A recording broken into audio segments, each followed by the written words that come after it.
a litigant in a contested case. And oh my gosh. And so since this is my last trial, why would I be sitting up here surprised that my last trial would be met with so much opposition? Why it would be met with so much delay? Why would it be met with so much frustration when this is my last trial? Like, I have decided that I was going to take a different path in my career. I decided that, I've helped enough people go through the divorce process. I've helped enough people fighting in family court. I've done that work for so long, and I've been very, very blessed to be able to maintain my own marriage after working in such a cesspool of a profession. I've been able to maintain my peace and literally grow in spite of the toxic environment of the legal practice. Y'all, when I tell you, I have some horror stories that I want to be sharing with you today as I reflect on what my journey as a litigator has been like. They were laughing at me at my old law firm about like my pick of attorneys. Like, the attorneys that I would end up with in my cases were like, they were like make believe straight out of a horror movie. Like, why did I keep getting like the worst attorneys you could ever imagine? Um, Here's the worst one. So I had a divorce where I represented the wife. Her husband had filed for divorce. They had some young children, 2 or 3 children, and the husband, he had already moved on with another relationship. My work with my client, the wife, we never really explored what was the reason, like what was the real breakdown in their marriage. The only thing that I was aware of was that he moved on. He had a side piece. But but aside from that, they had been together 6, 7 years.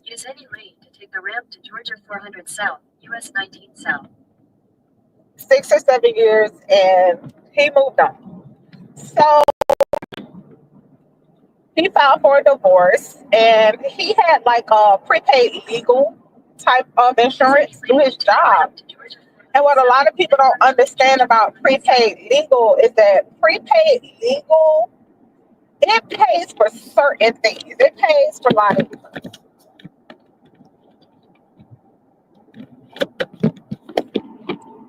like if you want to do your will and like a basic estate plan, a will, a power of attorney, a living will. It might in most situations pay for an uncontested divorce where the two people come and tell the attorney, okay, this is what we agreed to for how we're going to split our property. This is how we agreed to how we're going to pay our debt. This is what we agreed to for how we're going to share time with our children. And this is what we agreed to for child support. And if applicable, this is what we agreed to for spousal support or alimony. So in an uncontested divorce, you have two people who already have done all of the work that when people don't agree. They already know what they have. They've already exchanged information and they've already made decisions about what they're going to do with their stuff. So the only thing that there is for the lawyer to do is to draft up their agreement and file it with the court and wait for a judge to sign off on it. So prepaid legal will pay in most cases for an uncontested divorce where if you're an employee that has a prepaid legal plan that you're paying towards out of your paycheck, then it most of the time will typically cover that type of a divorce, uncontested divorce. But in this situation, the husband, hold on, now Google Maps acting like I'm not talking to you. Google Maps acting like I'm talking to it, and I'm not talking to Google Maps.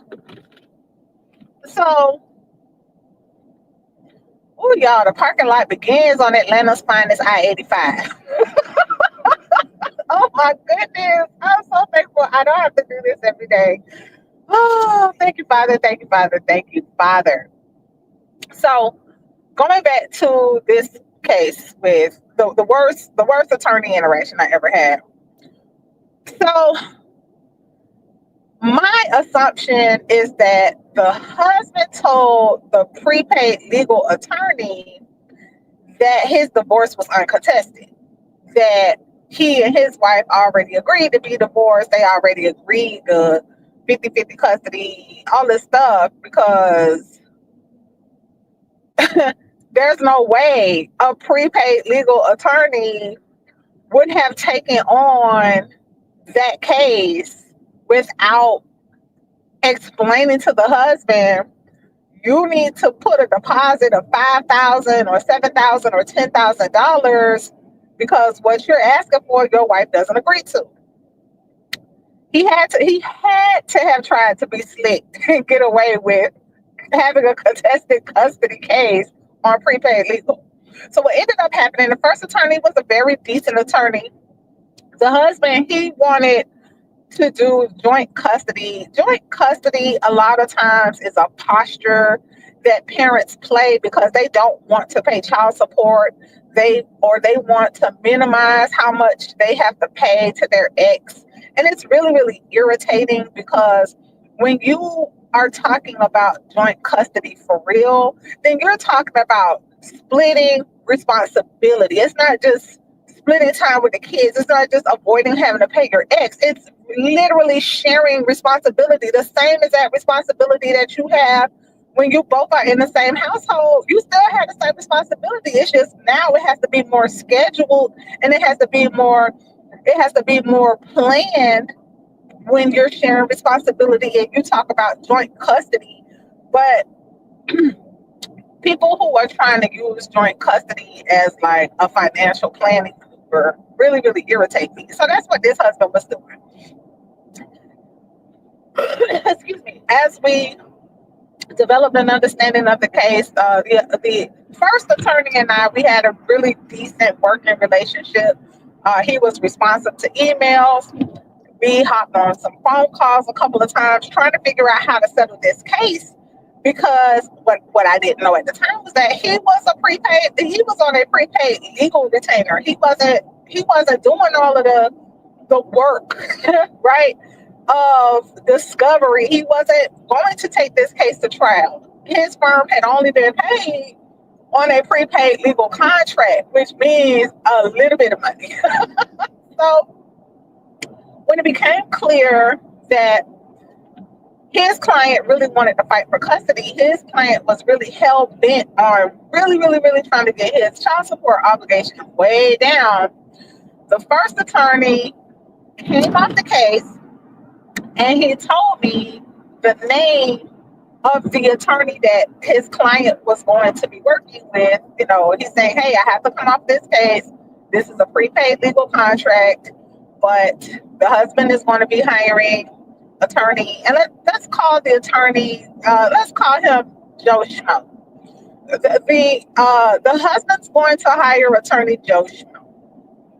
So I was like, okay, cool, no problem, because we weren't able to negotiate a settlement because the husband's position was just really unreasonable. He thought he was going to make his wife agree to joint custody and he was not going to pay her anything.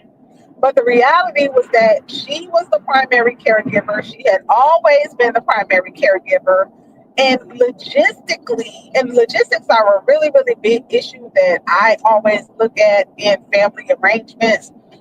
Logistically, joint custody made no sense. He lived like an hour and a half away from where the kids went to school. This is Atlanta. Like, you are not splitting custody and responsibility of children far away from each other. It's just not going to work. And it actually stresses the kids out.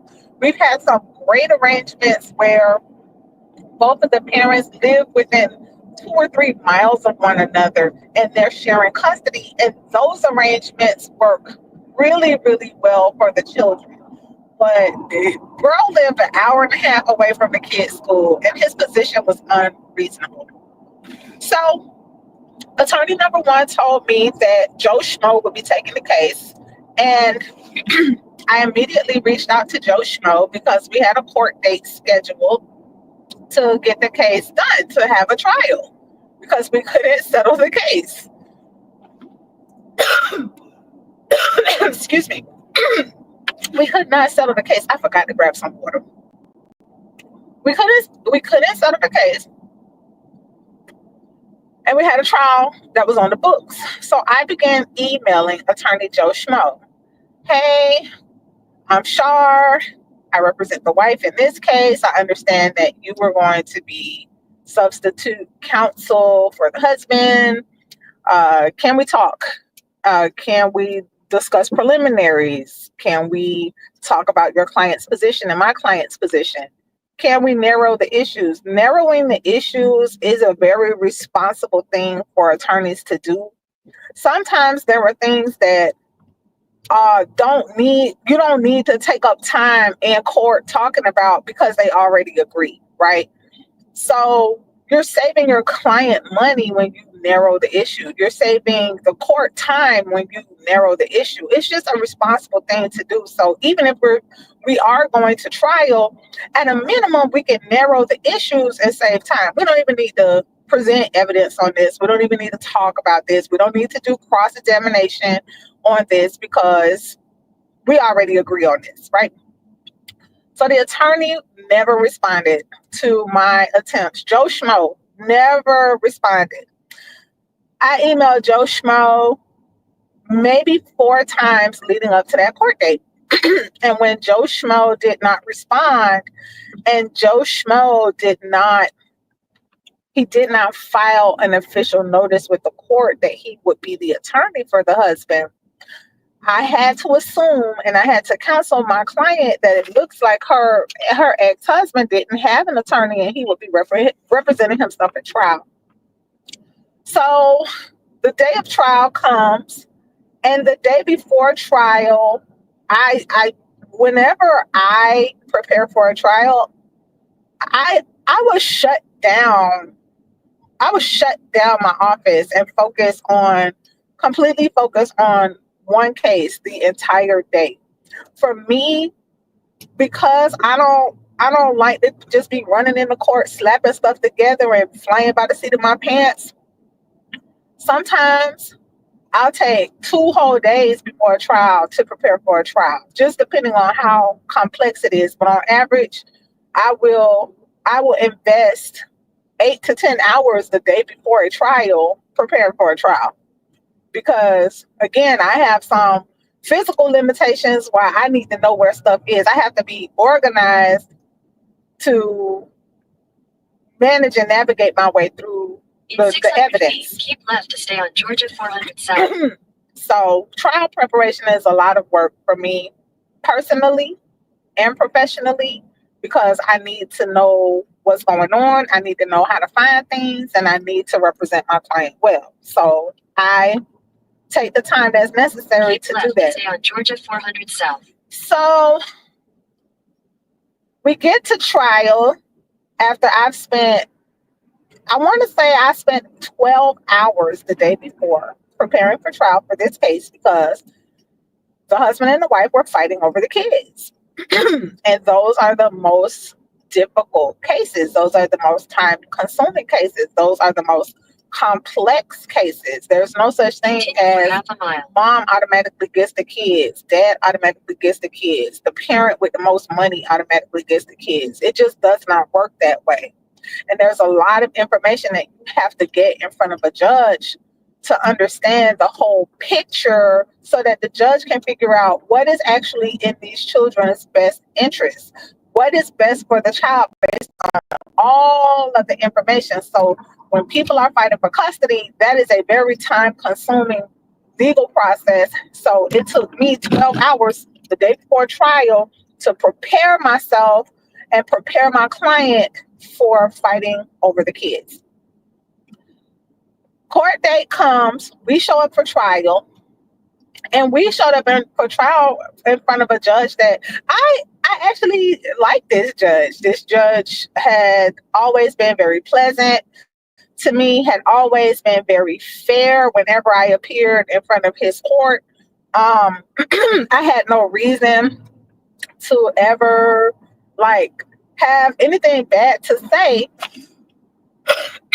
about this particular judge, because he had always, in all of my cases, he had always done the right thing. I knew other lawyers who didn't care for him, but that had not been my experience with this judge. So I was actually a little relieved to find out that we had the judge that we had this particular day, because it wasn't the judge who the case was assigned to. It was a magistrate who assists the primary judge or the main judge with handling cases. So they assign their cases to magistrates because one judge can't handle all those cases. The magistrates help them with conducting trials and hearings so that they don't get backed up on their cases. So this was a magistrate judge that I really like. And we get there, and I'm ready to go.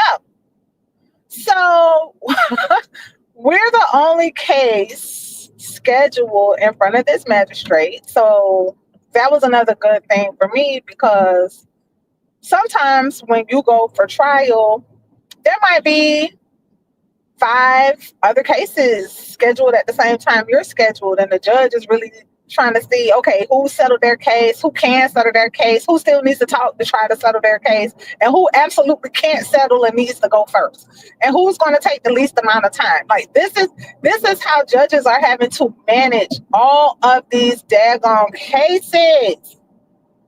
It's you might not be the only case on your trial date. It might be 5 other cases on your trial date. And everybody is coming up in there trying to figure out, can we do a last minute deal? Or do we just hate each other so much we need to go today, judge? Y'all, it's a zoo. I hate it. I hate it. But this particular day, our case was the only case in front of the magistrate that I liked. So I had the convenience of being able to situate myself and my client at the counsel table while we waited for the husband to arrive for what I thought was going to be him representing himself. Y'all, I want to say 10 minutes late, the husband shows up and some man showed up. And they positioned themselves at the other counsel's table in the courtroom. And the man begins to talk to the judge about how he just got on this case, how he needed more time, how there was something involving child protective services, and blah, blah, blah, blah, blah. So here's just a little insider about my limitations in physical spaces. So I can see him standing there, but I can't see his face, right? I can't make out what's going on in his face. I can hear that his speech is impaired, and I'm thinking maybe he has some kind of palsy. Maybe he has some kind of condition. Maybe he has a disability, and that's why his speech is impaired the way that it's impaired. And of course, I'm going to be sensitive to impairments because I am a professional with an impairment. So I'm a little more sensitive about that and a little more understanding. So I'm thinking that this man who showed up saying, "Hey, judge, I'm the attorney and I just got this case," and he's verbally impaired. I'm thinking, okay, maybe he got something. I don't know. So when he says his name, it's Joe Schmo. So now I'm mad. I'm mad. Because Joe Schmo did not even have the professional courtesy to call me. He did not have the professional courtesy to email me. He waited until the day of trial to pop his behind up and ask for a continuance. And I was objecting. I stood up and I told the judge, I said, "Your Honor, I object.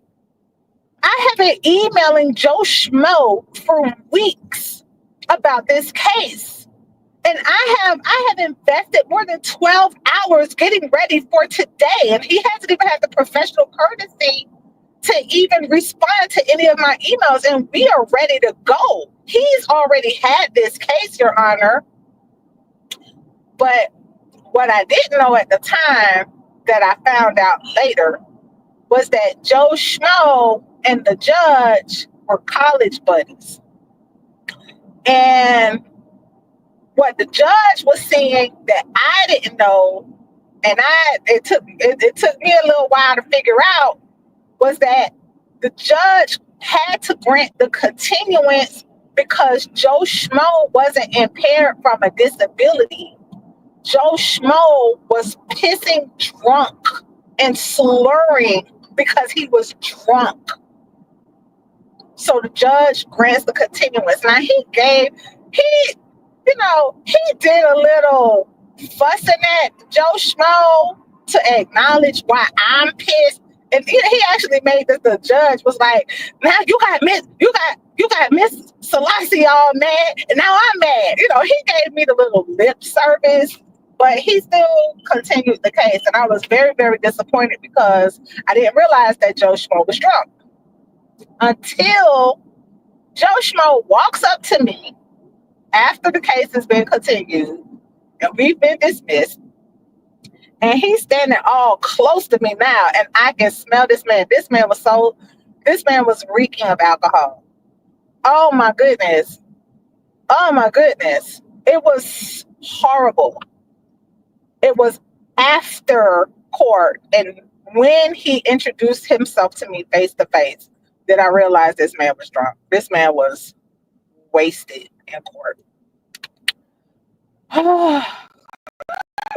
Now, mind you, this ain't my first bad attorney experience. This is just one of the worst bad attorney experiences I had. It was just like I was just getting all of the worst of Georgia's attorneys on all of my cases. I'm like, what the heck? Now I got a drunk, and I'm pretty sure time will permit me to tell you some of the other nightmares that I've had in litigation with other attorneys. So, In 1.5 miles, take exit 249A for Cortlandt Street toward Georgia State University. oh y'all, now I'm gonna have to fight for real to get over into that right lane. So I'm the person when I'm driving, I'm the person that be pissing everybody else off, but it's not because I'm trying to. It's just I need everybody to be a little more kind towards me when I'm navigating these streets. I'm gonna try not to get flipped off while I'm moving to get into the next lane.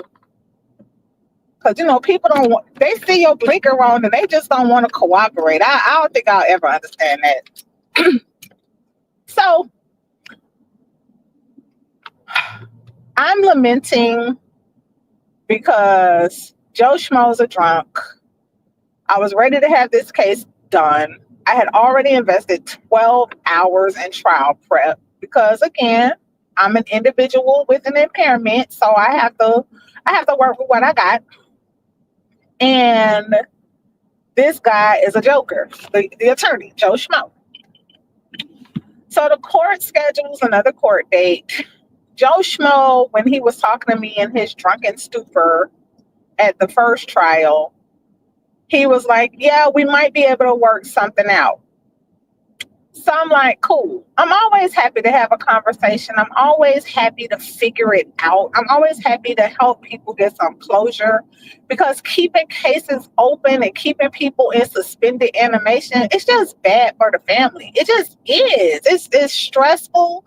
It creates anxiety. It creates hostility. Like, let's hurry up and get this, let's hurry up and get this family done. So the cat and mouse game continued. I call Joe Schmo, he doesn't answer the phone. I email Joe Schmo, he doesn't respond to my emails. It's the same exact behavior from before. In the week of our new trial date, was I want to say it was like maybe 2 months. 2 months after that first appearance, that first foolishness appearance when he showed up in court drunk. We had our new court date scheduled, and I'm calling and I'm calling and I'm calling and I'm emailing because I'm like, what the heck? He said he wanted to talk. He hasn't produced any of his so-called child protective services claims that they were pulling out of their butt crack just to delay the case. And so I'm just like, okay, I don't know what's going on. So 2 days before the trial, I call his office and the phone is disconnected. I look at the fax number that's on his paperwork and on the bar website, and I attempt to send him a letter on a fax message. I'm like, what the heck? I send him a fax. Well, I prepare a fax, and when I go to send it, his fax machine is disconnected. I don't even remember how, but some kind of way I found his cell phone number. Hold on. I think I'm in the wrong name. Please don't cuss me out in there too.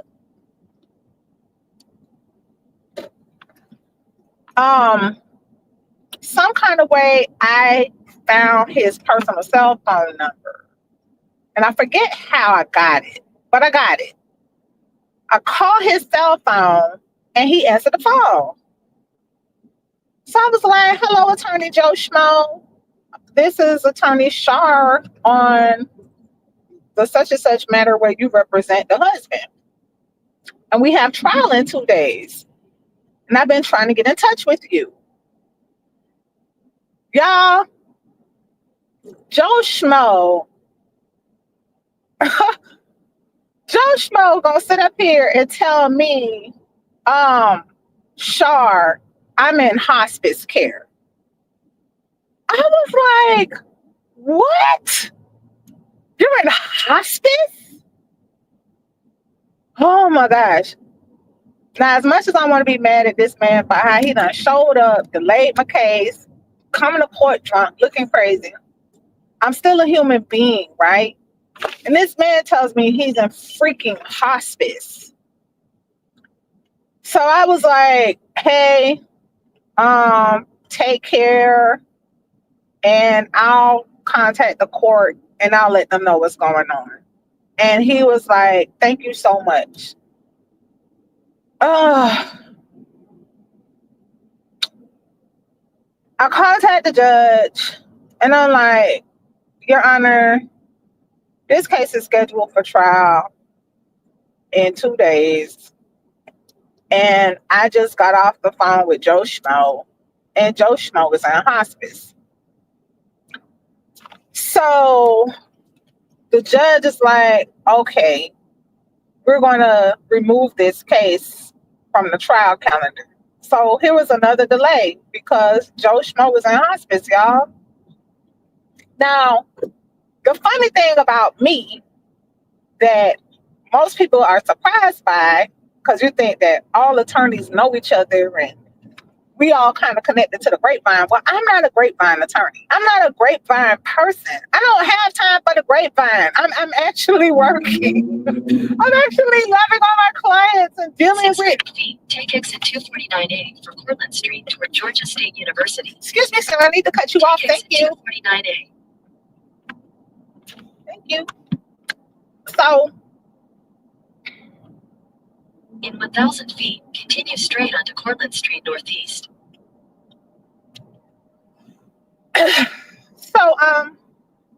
don't know the grapevine like that, y'all. You know, if you ask most attorneys in Atlanta, hey, do you know Attorney Shar? They're gonna be like, no. I'm not in these streets like that. I'm not in court like that. I'm just not. I'm boogieing in the background, taking care of my folks. Like, I'm working on stuff that's hurting. I'm getting people closure. I'm not in court. I'm not out here for the cameras. I'm not. So a lot of people don't know me because I just been so busy working. You're not Continue gonna straight onto Cortlandt Street Northeast. you're not gonna catch me at a happy hour because I'd rather have chocolate cake than alcohol. Because the way alcohol be doing me, I might as well just eat the chocolate cake. I enjoy the cake more than I enjoy alcohol. I don't hobnob. I don't do it. I'm not in the Atlanta social situation. So anyway, I would find out later that the reason why the judge didn't question the information about Joe Schmo being in hospice is because everybody knew that Joe Schmo was not well. Everybody knew Joe Schmo was a drunk. Everybody knew Joe Schmo was not well. There was no doubt in anyone's mind that Joe Schmo was in hospice when I announced that he was in hospice, because Joe Schmo was literally dying and he was still taking cases and everybody knew that he was impaired. But what do you do about the drunk lawyer? What do you do? So, case gets continued again because Joe Schmo is in hospice. And while we're waiting for our next court date, I want to say maybe 2 weeks after my conversation with Joe Schmo, we all received the announcement that Joe Schmo died. Joe Schmo had passed away, and the information that was available in the grapevine was that he had liver failure. But surprise, surprise, that wasn't a shock to me because I smelled what his liver was going through the first time I met him. I don't know what it was. Cirrhosis. Hold on, I gotta do something ratchet to get out this lane. Woo! So that was ratchet, what I just did to get where I got to go. So anyway, Joe Schmo died 2 weeks after everybody knew about it.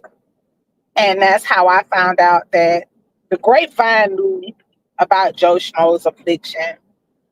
The judge, who I was mad at that day for giving us the continue, knew about Joe Schmo's affliction. But because I'm so busy, hiding in my little corner of the legal universe and minding my business and hugging my clients, I didn't know in the grapevine that Joe Schmo was a functional alcoholic who was on his last leg, and he was just taking whatever money he could to stay, I guess, just to pay his bills as he was waiting to die, y'all. It was bad. Like, I remember just feeling bad. Like, this is what lawyers are. Like, this is the club I belong to. And again, this isn't just Joe Schmo. It was other attorneys and they nonsense that really had me questioning, like, what have I gotten myself into by becoming a member of the bar? What have I done by associating myself with these people that I don't like? I don't like how they move. I don't like how they work. I don't like how they do business. And this guy is like the most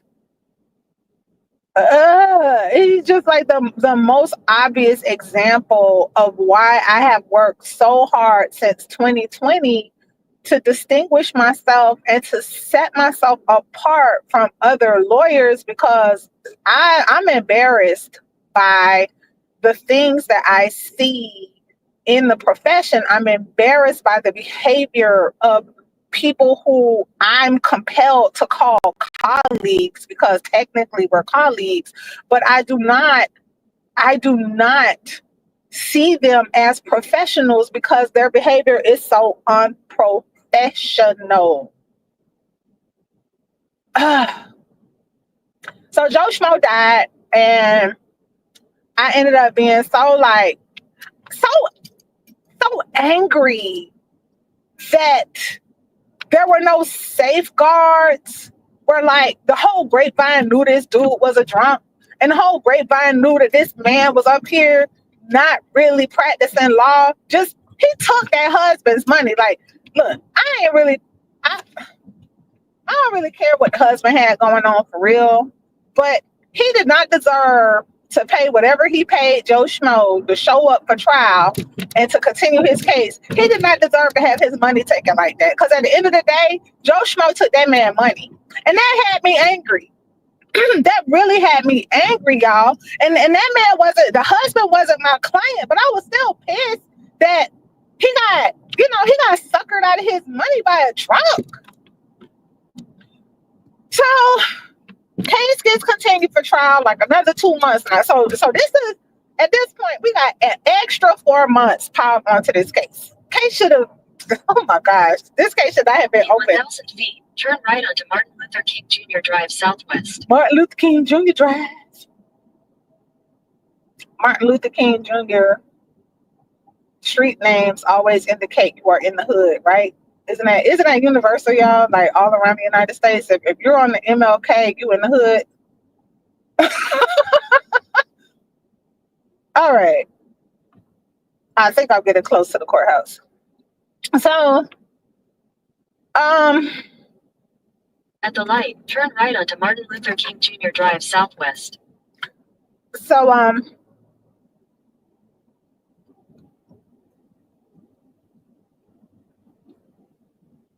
I was talking about being angry that Joe Schmo the drunk, he stole money. In 800 feet, turn left onto Pryor Street Southwest. God, give me no time to make this turn. My goodness.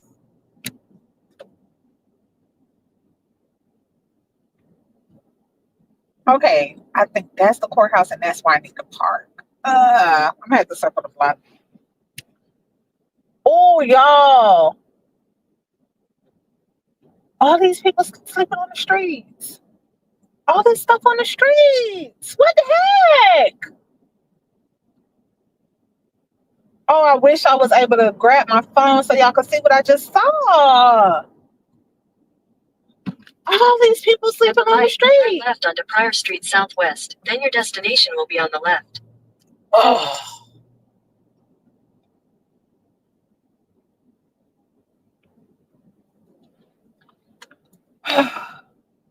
I'm so sorry. Your destination is on the left. I was just overwhelmed by what I saw down here on MLK, just a block away from the courthouse.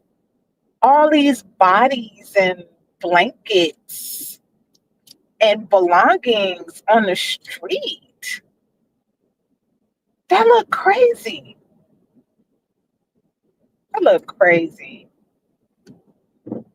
Right down the street from the center of justice, all of this homelessness. It's such a irony.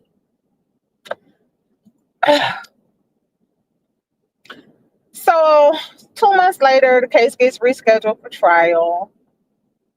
The husband keeps saying he's going to get another lawyer. He's not very easy to communicate with.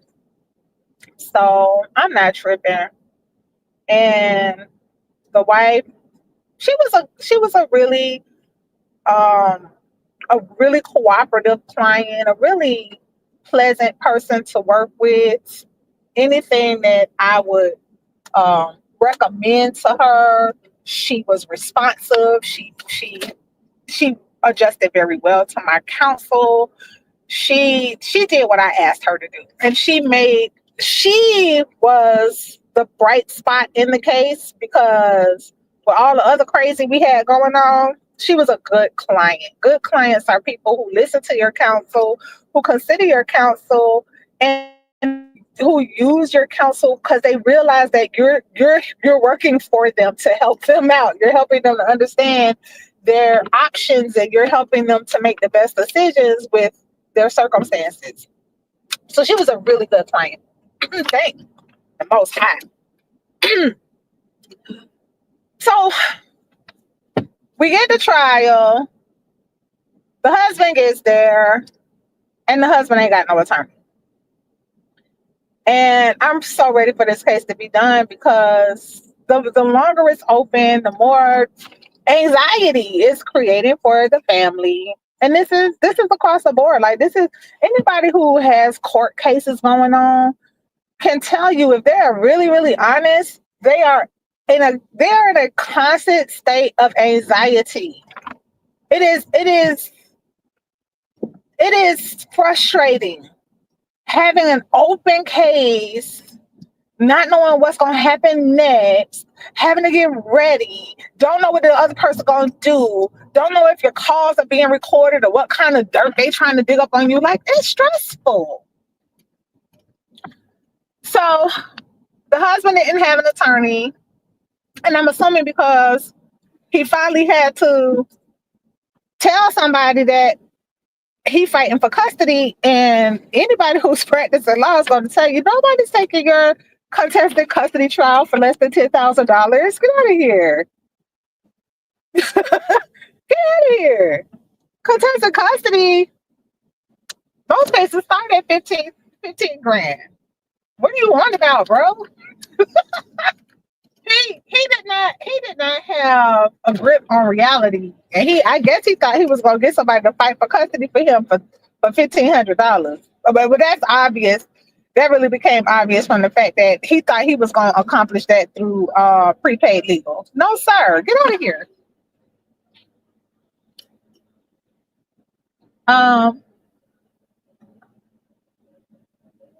Y'all know, I don't know when I'm supposed to press. I'm trying to get my parking ticket. Please drive inside. This parking garage is beat up like the club, y'all. Oh my goodness, everybody in here. They blowing at me, y'all. Like everybody does, because I take my time trying to figure out where I'm going. And they running late for court, so now they're gonna be aggressive with me in the parking garage. Like I'm supposed to be speeding here.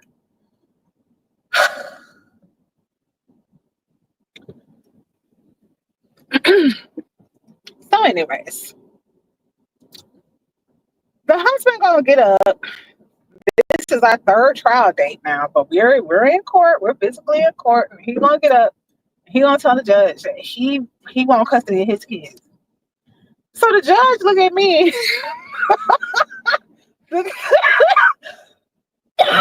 Excuse me. This time it was a different magistrate, but she was another magistrate that was really good at what she did, and I've always had really good magistrates in my work.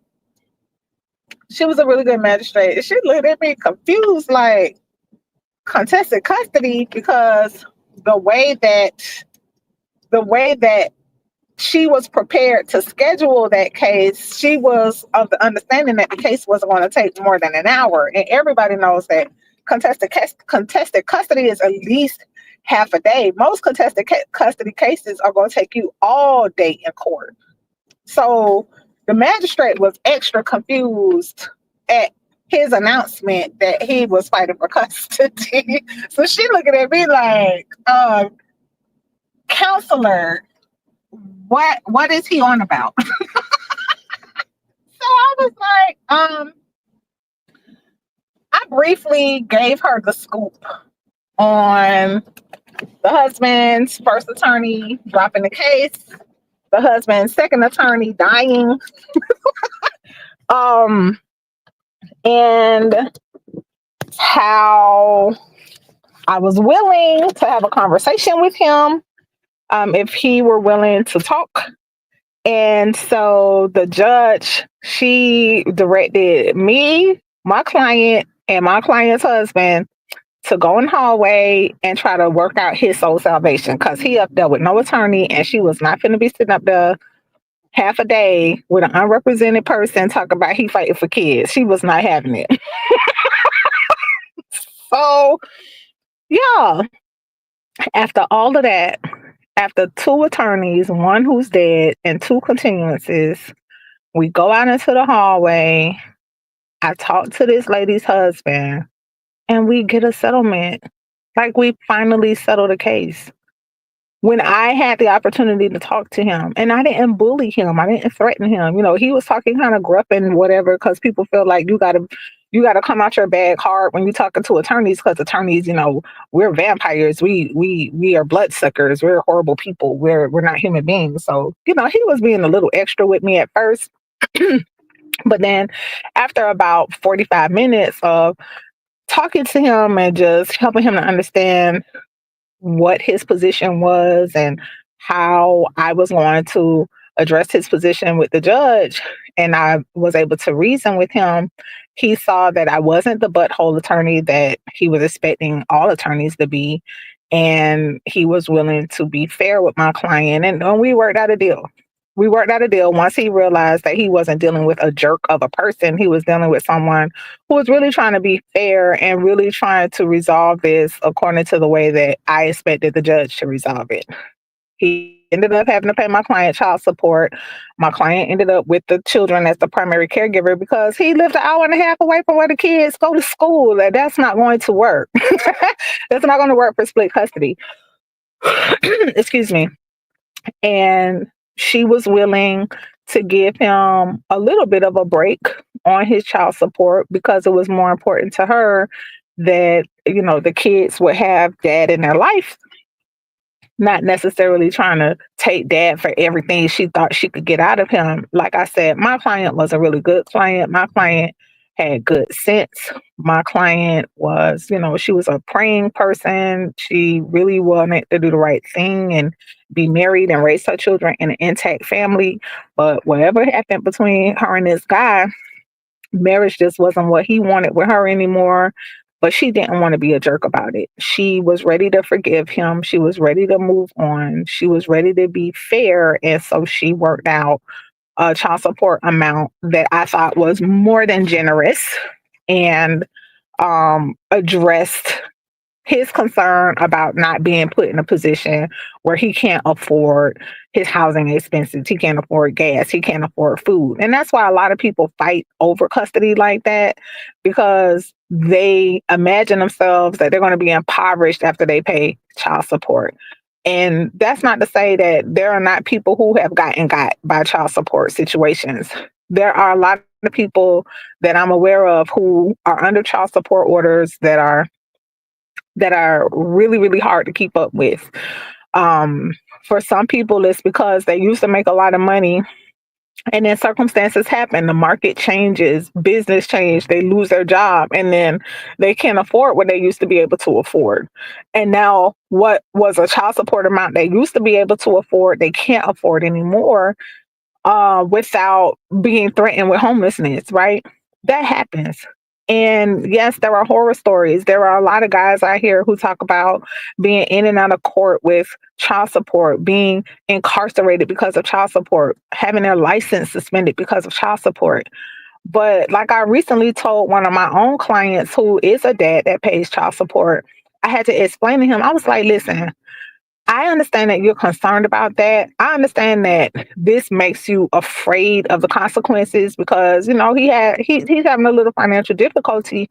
But I'm saying to him, I'm like, look, all that license suspension and getting thrown in jail, that's for jokers. The system does this against jokers. People who ain't trying to do right by their kids. People who don't say anything. Like, pay something. I don't care if you're a dad on child support. I don't care if you're a mom on child support. If you have fallen on hard times and the only thing you can afford is to send $50 a week, send freaking $50 a week. At least be consistent. Whatever you're able to pay it consistently. People be mad and people go running to child support and people want to see your license get suspended and people want to see you get thrown in jail when you do nothing, when you don't even try.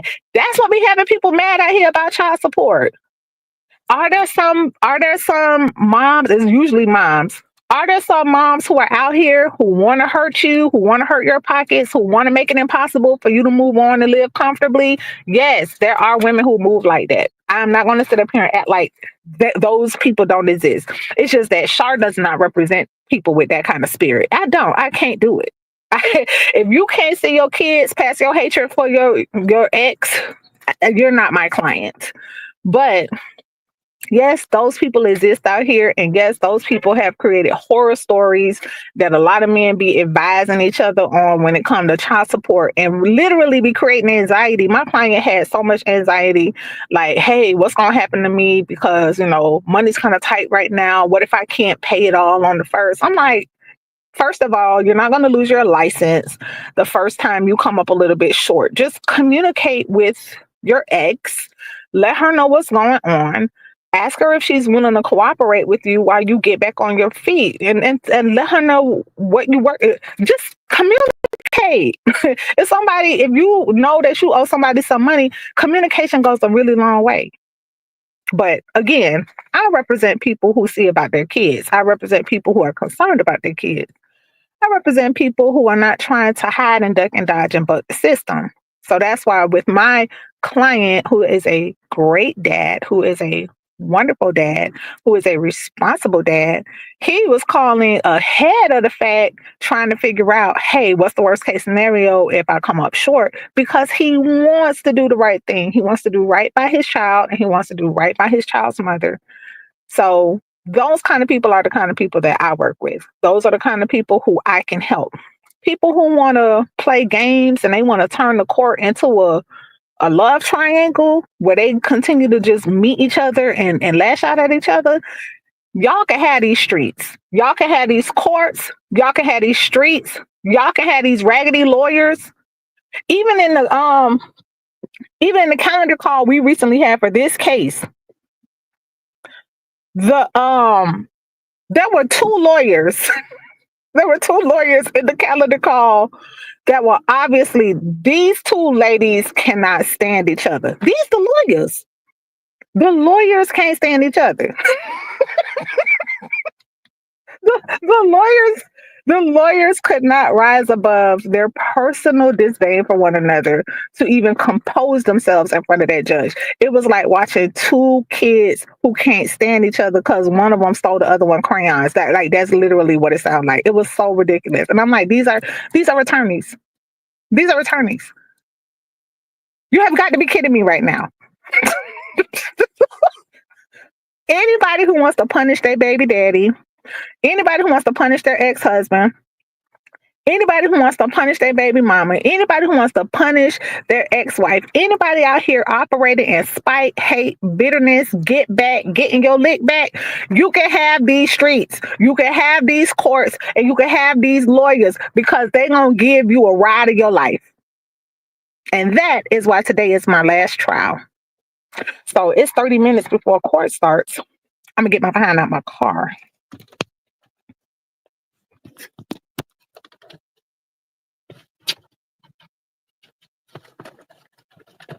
Who's joining me live this morning before I start walking?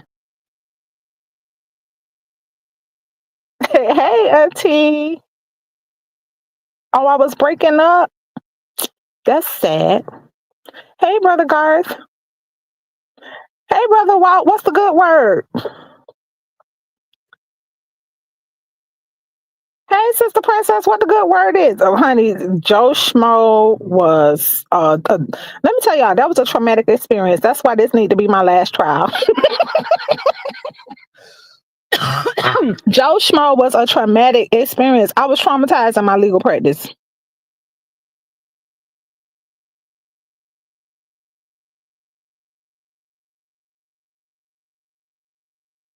I'm telling you, Brother Garb, it does feel like everybody was complicit. If you knew that man was an alcoholic, if you knew that man was out here showing up in court pissy drunk, if you knew he was not well and he's still taking new cases, somebody should have sat his behind down. Somebody should have pulled him to the side, like that judge who was his college buddy.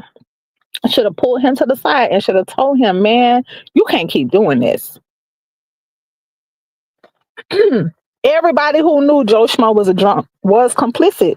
And Joe Schmo stole that husband money. That was a theft that was permitted because the officers of the court did nothing while Joe Schmo killed himself at the bar. And that was just my worst one, y'all. I started off with the most traumatic one. I guess talking about it helps the healing process. It's a reason why I had to come out of litigation, family.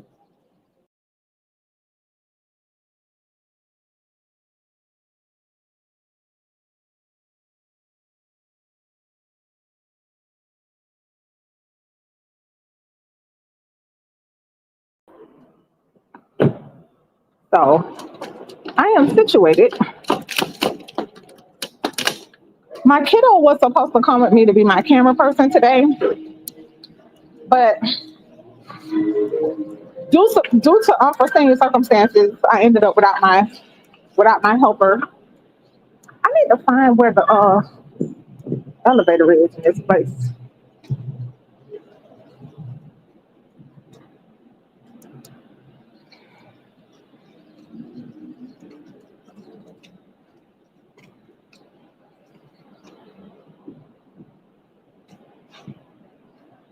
Y'all, they speeding through here, trying to get to court.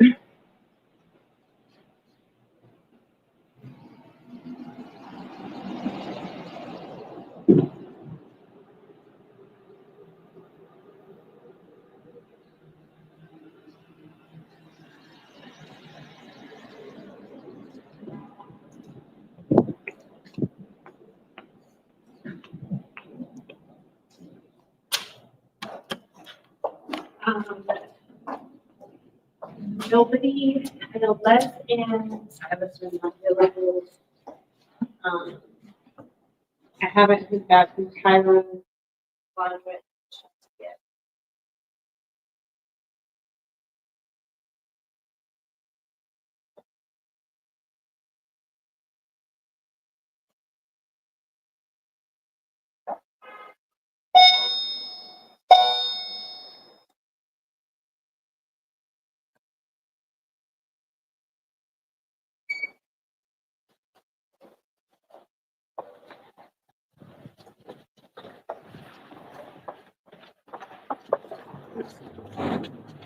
Yeah, I agree, because Reggie had wanted to join it.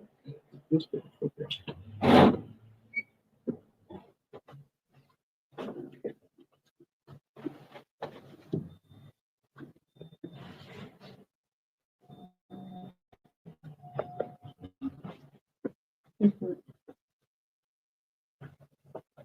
Yeah, I agree.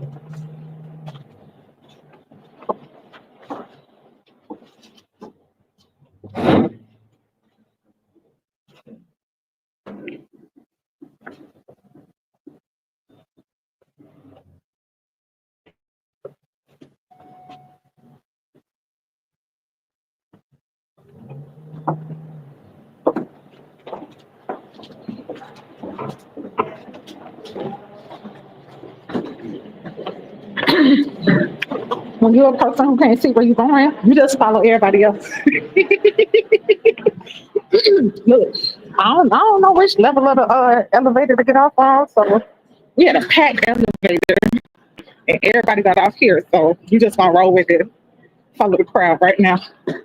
One of the few times I actually allow myself to follow a crowd is when it comes to getting off of elevators to get to the ground level. Otherwise, if I see a bunch of people going in one direction, I am not following. I am not following with everybody going in one direction. I usually go the opposite direction. So it's still like 30 degrees here in Atlanta. That's the other thing. Again, I was saying about the trial is that I'm from Miami. I'm from the Sunshine State. I never saw snow until I was like 35. I think this is like the municipal building.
I'll be back because I'm gonna have to climb some stairs and get through security.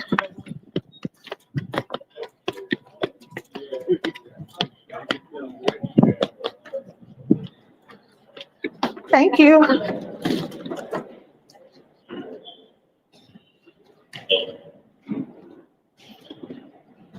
I'm about to put y'all in the X-ray machine.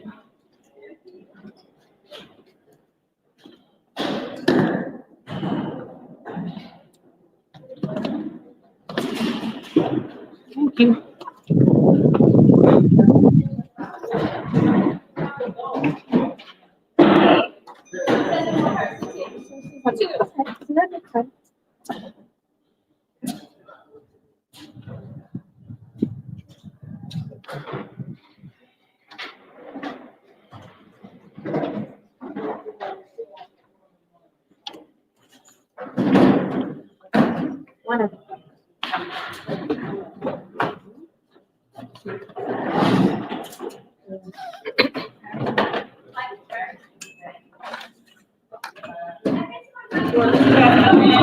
Good morning, Michaela.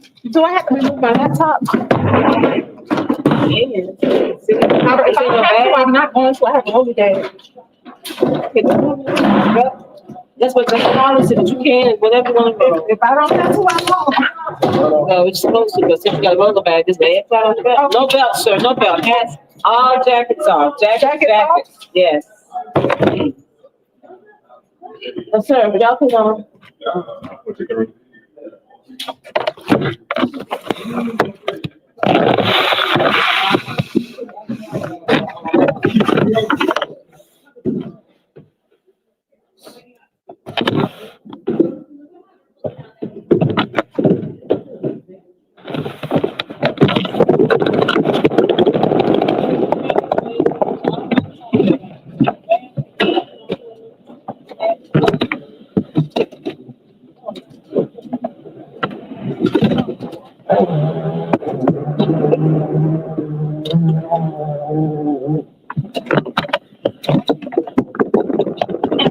Thank you so much.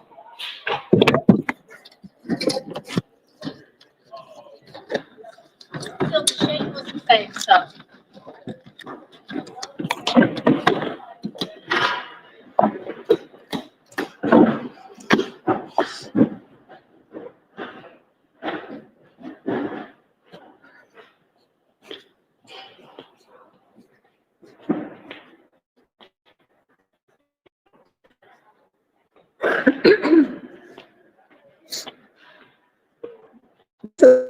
Where I've done most of my litigation.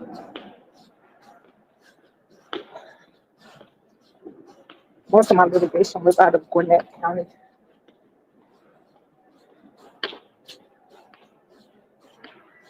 So I don't know my way around this building.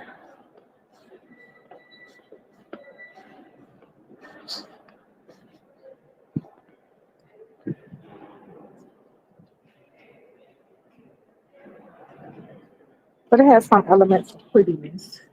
The Fulton County Court. I just gotta find the elevator.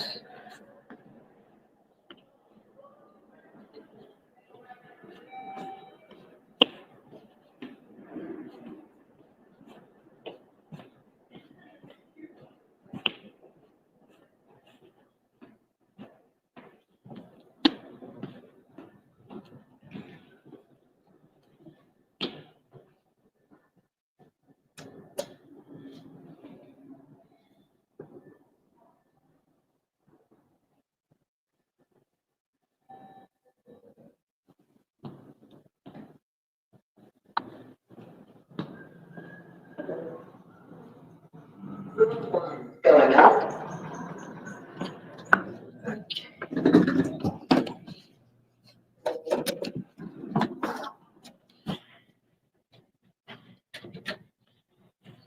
Hello.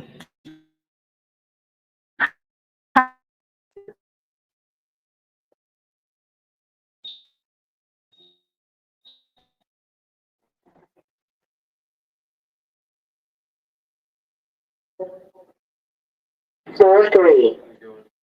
Have a good day. I gotta go all the way up to the top. Oh, I hope that's good news. Uh, just got out yesterday. Oh, well, welcome out. Uh, Make the most of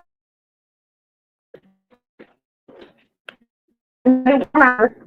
Floor 5.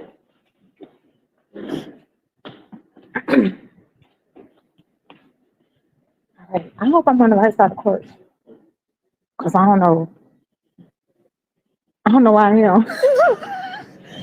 Y'all know I once had a case dismissed because I was in the wrong courtroom, right?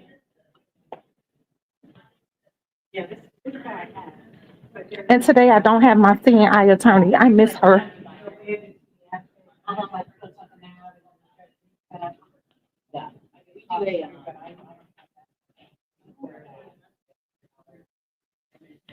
So they try to have like these digital boards, which are really, really helpful. But I'm not. trying to see if I can find out.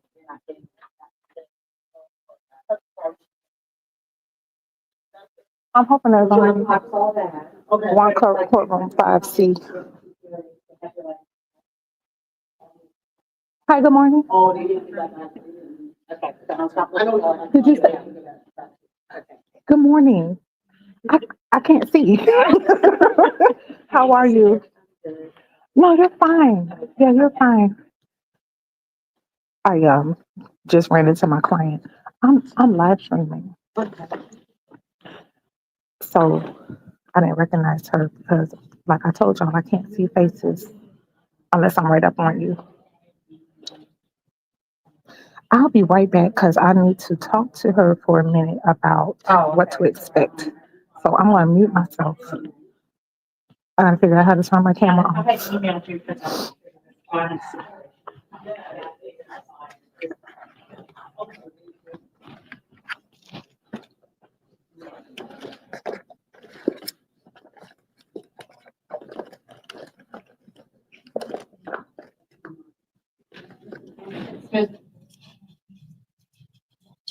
Turn off my camera,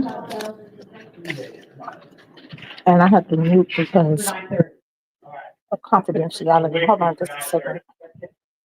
I can't tell how to turn my controls here. This is annoying. I can't figure out my controls. I'll be right back.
All right.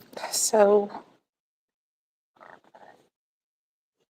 why is there a play button here? It is 15 minutes after trial's supposed to start. We just chilling in the um in the hallway. My main phone is not working anymore for some reason. Now y'all were on here an hour and a half while I was driving to court, and my phone worked fine. As soon as I got to court, my phone stopped working. So I'm gonna have this phone on while we're actually doing the trial, so that you can hopefully hear the nonsense, the foolishness that this man got us down here on. Um, I don't know what he think he about to accomplish today. I really don't. This has been a cat and mouse game for 2.5 years. Um, but I'm gonna let y'all hear these shenanigans to the best of my ability with the technology I'm working with, my backup.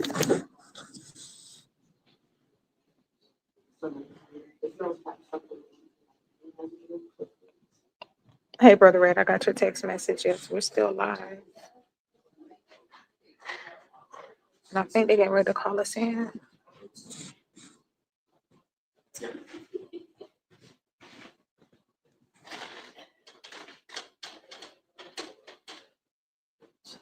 Inefficient is the right word, Brother Red. That's what this court system is. That's why I be telling people, like, look, the system ain't it.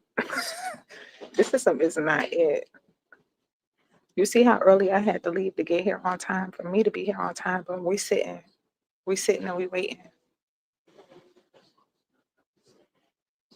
And we don't know when we're gonna get our opportunity in front of the judge. And so we'll see how the outcome of today goes, because I don't know how he planned on proving his case, y'all. He sent us some evidence last night, and I'm looking at it like, what is this? What is this circus trick you are playing with us? I'm trying not to let y'all see my client face. I'm preserving her privacy, because she got a side eye when I said that. But if y'all see this little raggedy evidence he sent us last night, he and his attorney are standing over here in the cut, wasting time. His job as the person who filed the case is to prove his case. And when I tell you what he sent us last night is some nonsense. Like, this is a game to him. This is a joke to him. This is he getting a dopamine hit off of this. This don't make no kind of sense. But we're gonna end the foolishness today. This gonna stop today. Because we're not doing this anymore. We're not. So after we give y'all the outcome or whatever the judge does. So one other thing, this is for you as well. We might not get a decision today. The judge might say he needs to deliberate, and he need to think it through, and he need to look at the evidence.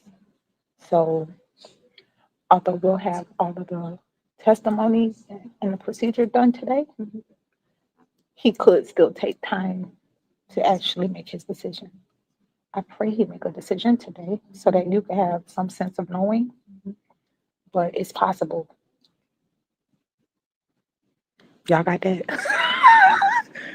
We might not have a decision today. We're praying for a decision. Can y'all pray with us that we have a decision today? Like, actually pray that the judge will make his decision from the bench and not make her wait another, and that God expose all of his lies. My client is asking you to join us and pray for his lies to be exposed and for the judge to render his decision from the bench today. Because what happens when judges, they deliberate, it could be another week, it could not be another 2 weeks, it could be another 3 6 months. I've seen judges waiting to actually write up their decision. We don't want that. We're tired. So we are, pray with us and agree with us for closure, for his lies to be exposed, and for that judge to make his decision from the bench today. Okay? But we're just waiting. I'm gonna see if I could sneak I want y'all to see this other attorney. I'm gonna try to get him on camera. I don't know how to flip my camera.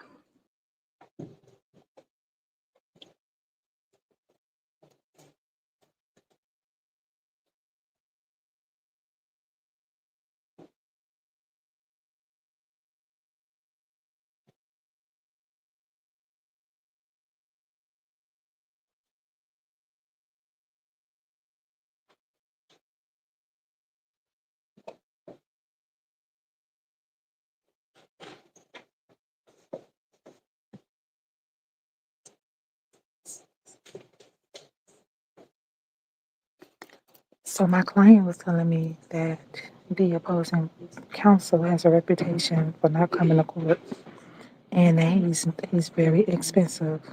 So we got a joker saying he can't pay child support, but he could keep paying his lawyer to play games and not show up to court and to lay this case for 2.5 years. Make it make sense.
I don't know if the Jamaican restaurant is still across the street, but they traumatized me when I first came to Atlanta because I ordered egg and saltfish and they had no food. Talk about they serve it on the rice. Talk about the people didn't like it with rice. I was like, wait a minute. You don't have any duckwear? No. You don't have any banana? No. Are you serious right now? Like, are you really serving egg and saltfish? Jamrock traumatized me when I first came to it. But believe it or not, I do now like egg and saltfish with rice. Oh my goodness. I was like, the people like it with rice. Oh my goodness. If they're still open, I might pay them a visit just for old time's sake. All right. Judge Ian Blackstone. Please be seated.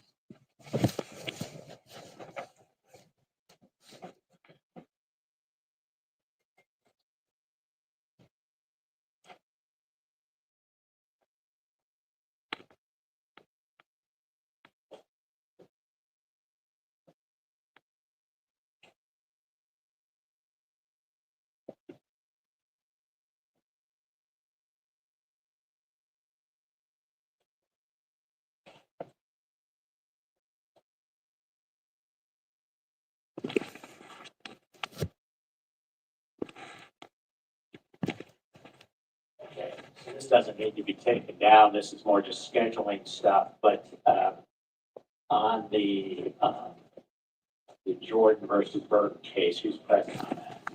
Judge Robinson is reported the petitioner in that case. Good morning, Your Honor. Sherilyn Selassie for the respondent. You're still announcing half a day on this?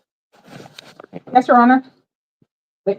Hopefully a little bit less, but likely half a day, 3 to 4 hours. Okay, that's good. And then the Greer case, who's present on that? Melanie Brubaker, attorney for the respondent, and my client's here from out of town, Your Honor. He resides in South Carolina. And Your client's here, and then I assume the petitioner is here. Greer is here as well. Yes, sir. And what's the time announcement on this case? I would say 2 to 3 hours, Your Honor. Miss, I didn't catch your last name. Kamara? Kamara, Yes, what's your time announcement? about 2 to 3 hours as well.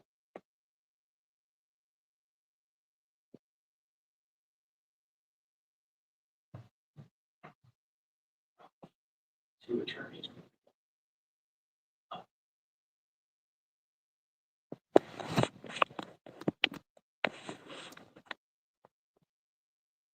So on the Greer, who's ordered to take that? I did, Your Honor. And that's it Yes. for everybody here? Well, I don't know if Ms. Gamara wants to. Well, I'll just ask that. Ms. Kamara, if you want to share a takedown, do you even know what that means? No, sir. So we've got a court reporter here. She's taking it down, which costs money to do that. The opposing attorney's ordered her, she can pay for it all herself or usually if the other side wants to share it, then they split the cost and they have access to that transcript, if they need it for a variety of reasons, usually, for appeal, but. Okay, yes, I would split the cost. So you think today? Okay, that's fine. Yeah, so you've got a credit card or whatever on you? I do. Okay, well, what I'm gonna do today is I'm gonna take, the Jordan Burton case first. And so, the Greer case, y'all can come back at, why don't you come back at 12:30? Okay, all right. Thank you.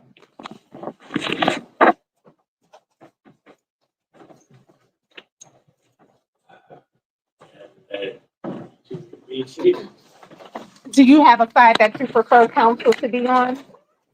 The party? Well, I mean, normally a petitioner goes to my right, and the Okay. respondent goes to my left. Okay.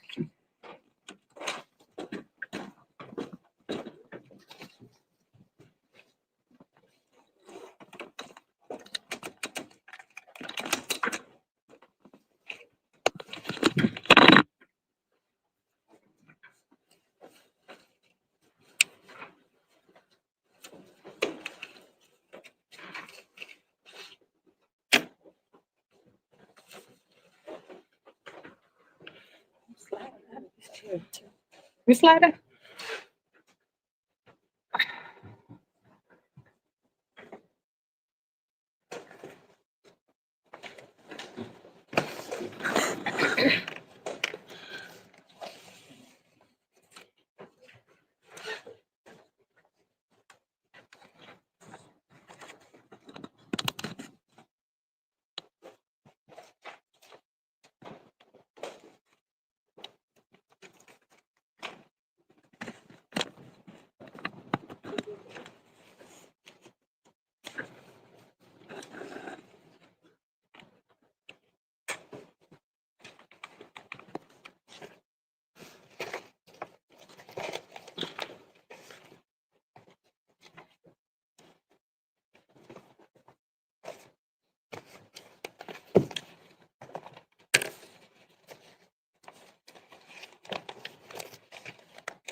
Okay, so this is Jordan versus Burton, case number 2022 CV 366184.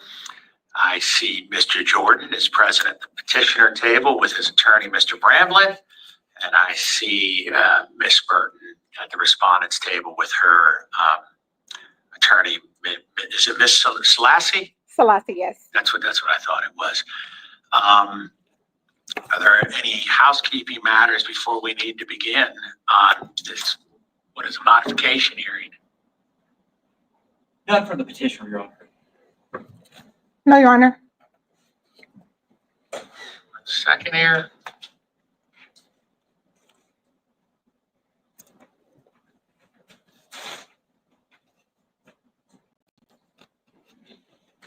Okay, well, under pace v. pace, I'm notifying the parties that I intend to rely upon information from prior hearings to make a final decision in this matter. And there are no pretrial issues, so go ahead with your brief openings. And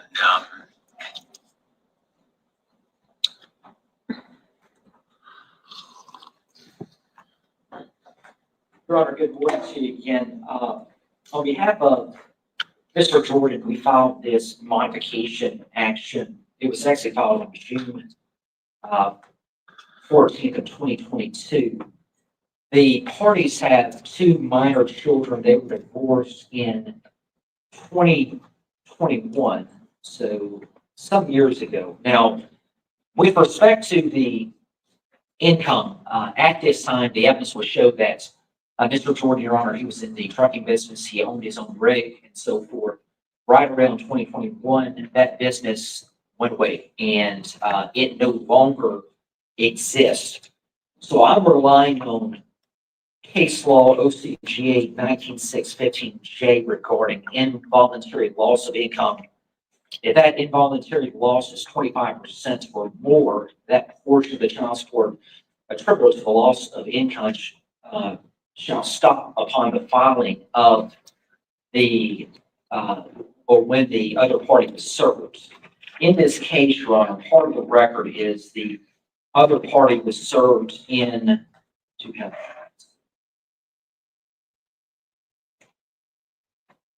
defendant, Ms. Berg, was served, Your Honor, on 6/14/2022. So any back child support we're requesting through the statutory provision for it to stop at that particular time. But now, currently, Your Honor, we do have a proposed child support worksheet and so forth. My Mr. Jordan is currently employed. He's employed at Pepsi, and he started that job March 1st of 2022. And I do have his W-2 over that 10-month period of time. We added the additional 2 months. He's still employed there, Your Honor. We do have pay stubs, but we have his present income at $4,343.95. We have the defendant's income at $5,076.08. That would be a new child support amount of $849. Now, I would like to mention, Your Honor, pursuant to the 2021 order, my client's income, gross monthly income when he was in the trucking business was $50,125.67, and the defendant's was $3,781.70, making my Mr. Jordan's monthly child support $2,137.70. So we're simply asking the court to adopt, Your Honor, our child support worksheet or something similar to that, to back child support to stop because of the involuntary loss, so we can show it's more than 25%, based upon his present employment. But that's our request, Judge. Okay. Go ahead, Ms. Lassie.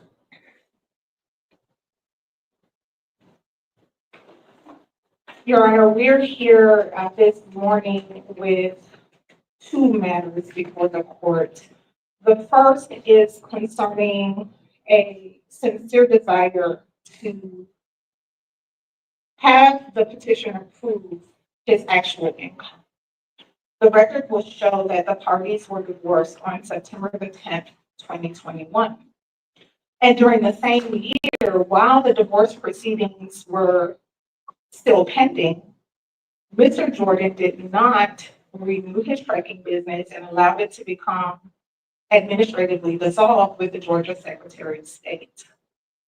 From the time of the filing of the petition, the evidence is going to show, from the time of the filing of the petition in June of 2022 until June of 2023, Mr. Burton had the ability to pay something and paid nothing. And Mr. Jordan has persisted in a course of conduct to frustrate and harass Ms. Burton because he does not want to pay her anything. We believe that he will not prove his actual income to support a change of child support based on his income. We do concede, Your Honor, that the children are no longer in private school, which was a part of the initial child support finding, which should change. That must change because it has changed. But with respect to Mr. Jordan's course of conduct, his willful refusal to obey this court's order in more than one way, which we will show with Ms. Burton's testimony and evidence, we believe that his request to have the child support change based on his income should be denied. And Ms. Burton is also asking, Your Honor, to give her final decision-making with respect to obtaining the children's passport, because this is another one of the issues that Mr. Jordan has used to willfully frustrate the co-parenting relationship, which has adversely affected the children. Okay, thank you. Go ahead with your case. Thank you, Judge. Your Honor, I'll call Mr. Sewell. In your honor, I did email the exhibits. I do have hard copies for the exhibits if you would like for me to approach. That'd be great. Yes, Your Honor. And I did send it to counsel. Thank you. Judge, may I approve? You may. Thank you, Mr. Bramlett.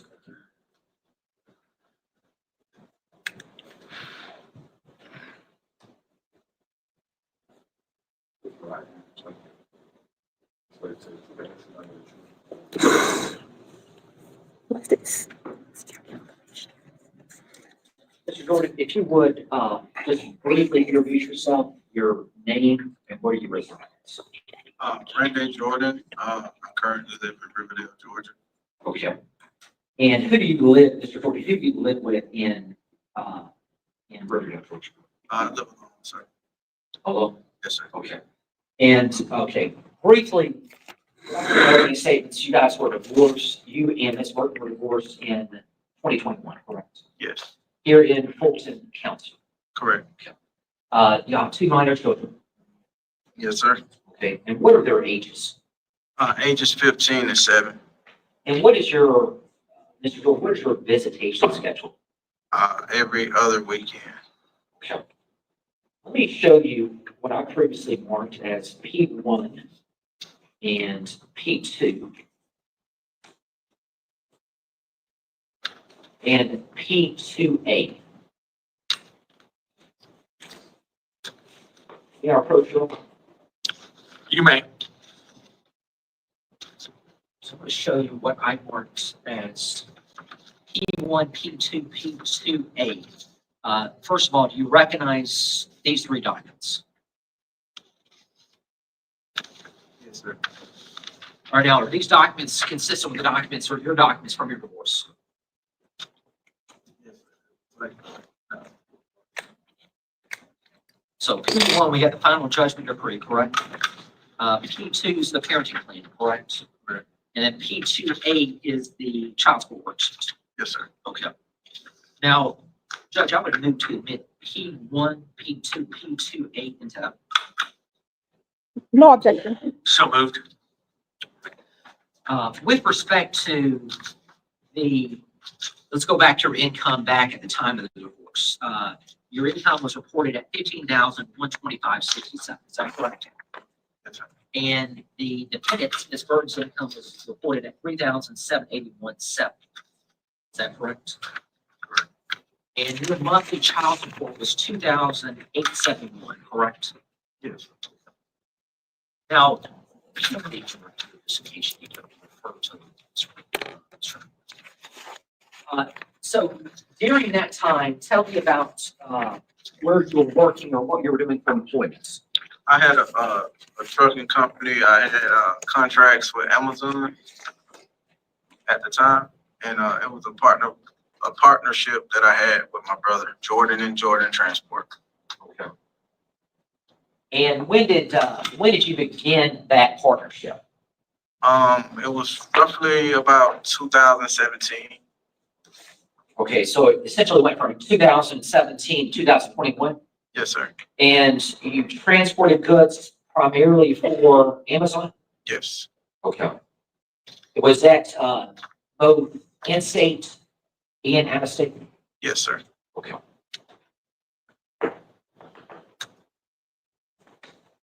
Now, when did the business and why did the business close down? Well, it actually started around 2019. I guess they was doing like a lot of processing like PPP loans and stuff like that. So we had a lot of new trucking companies come into the business at the time, and we used to have to bid on our contracts.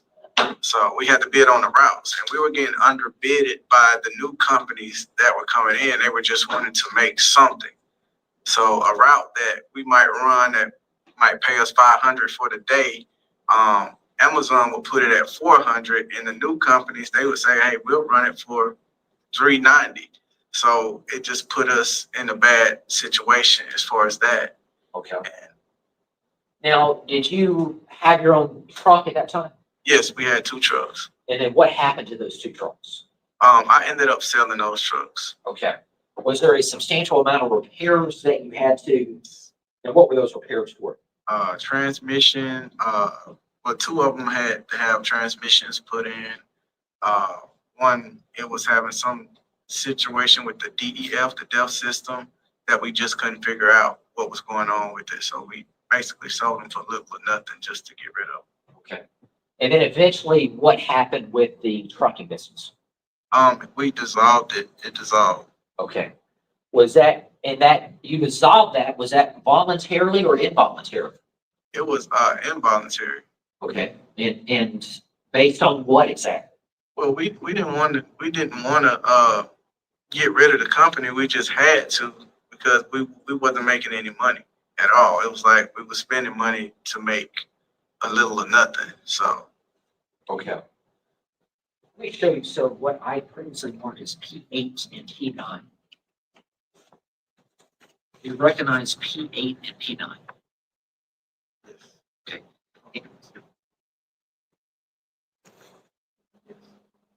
Okay, is P8 a copy from the Georgia Corporations Division, Secretary of State? Yes, sir. Okay.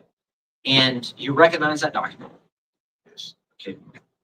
Is it the content within that document? Is that evidence? Yes, sir. Judge, I would move to admit P8 into evidence. No objection. So moved. The date that the Jordan and Jordan transport was dissolved was what date? 9/30/2021. Okay. And P9, is P9 a checking account with that particular business? The business account? Yes, sir. Okay. And the business account, is that a clear representation of where it shows it was closed? Yes. Okay. And Judge, I would move to admit P9 into evidence. No objection. So moved. And do you recall when this banking, the banking was closed or the account was closed? It looks like July. Okay. Do you have any other, are you any longer in the trucking industry? No, sir. When was the last time? Was the last time you were in the trucking industry in 2021? I tried to do it again with my stepdad, but we never got anywhere. Okay. And when was that? That was about 2022, roughly. Okay. During, okay, so you tried to, did you secure any trucks or anything like that, or just? We ended up getting a 40-foot gooseneck. We were gonna try to run hot shots with that, but we never got as far as getting a dually truck to actually go through with everything. Okay. And for those that are in the trucking industry, what's hot shots? Running construction equipment and hauling cars. Okay. Now, before the trucking industry, did you work for Coke? Yes, sir. Okay. Now, presently, do you work for Pepsi? Yes, sir. Okay. And just briefly tell us historically, what did you do for Coke and what was your involvement with the defendants with Coke? Coca-Cola, I worked for them roughly about 13 years on and off. I was a merchandiser. So I transferred up from Florida up into the Atlanta market. And I stopped working there when she had our youngest daughter. But I had a lot of connections with Coca-Cola, and I was the one who helped Miss Burton get her job at Coca-Cola. Okay. So after the trucking industry and after that went out, the company was dissolved. What did you decide to do with respect to employment? I tried to go back to work, and some things didn't work out and stuff like that. And actually, I tried to do an Airbnb, different things I tried to do to try to remain an entrepreneur just because of the flexibility that I had, and it just wasn't working out. Different things came up. So I eventually had to go back to work with Pepsi. Okay. Tried to go back with Coca-Cola, but I ended up taking Pepsi, and I work about 60 hours a week with Pepsi right now. Okay. Now, because you work with Pepsi, you have documentation, and that started the 1st of March of 2024. Right. And you did provide your W-2 with respect to 10 months, essentially, in 2024, correct? Yes, sir. Okay. Before we go back into that, do you do anything else right now, employment-wise? DoorDash. Okay. And how often do you DoorDash? Not every day, because I'm working 60 hours, but sometimes on the weekends when I don't have my girls, sometimes it just all fluctuates depending on what my paycheck looks like. Sometimes I can pay my bills, sometimes I can't. You know, it all depends on. Okay. And we'll get into this, but your child support is now being taken out of your check that you receive weekly, correct? Yes, sir. And how much how many times are you paid? Every week. Okay.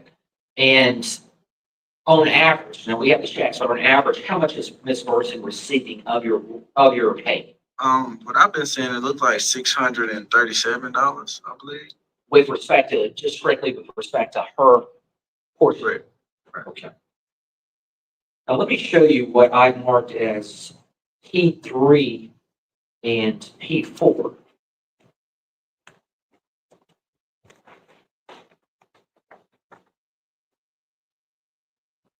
P3, your financial affidavit. Yes, sir. It's a fair and accurate depiction of that affidavit. Yes. And also P4 is P4, your W-2 essentially from Pepsi, although it has a different name on top. It's not Pepsi, but that's with your current employer, correct? Correct. Judge, I would move to tender P3 and P4 into evidence. No objection. So moved. Now, with respect to what we put on your income was essentially yearly $52,127.40, correct? Yes, sir. And then a monthly amount of $4,343.95, correct? Yes, sir. Okay. And P4 indicates when you're working for Pepsi, what your pay was, your gross pay for 10 months out of that. Yeah, it's 10 months I started. And then out of that 10 months, P4 indicates that you made $43,439.51, correct? Yes, sir. And essentially, we added additional 2 months and averaged that out to get to 50,000 number. Is that? Yes, sir. Okay. I just want to, P3 and P4, they are into evidence. Just want to clarify that. They are. Thank you, Judge.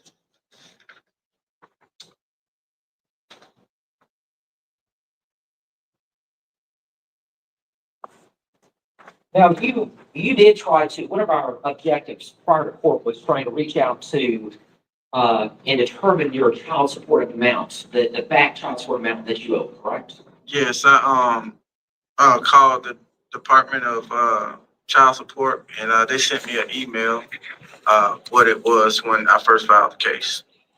And as a result of your conduct, that was determined to be, as of February 10th of 2025, 17,787. Is that accurate? Yes, sir. It was 17,000, but Ms. Burton did receive 12,500 of that from my taxes, so it should have credited it should have been credited 12,000.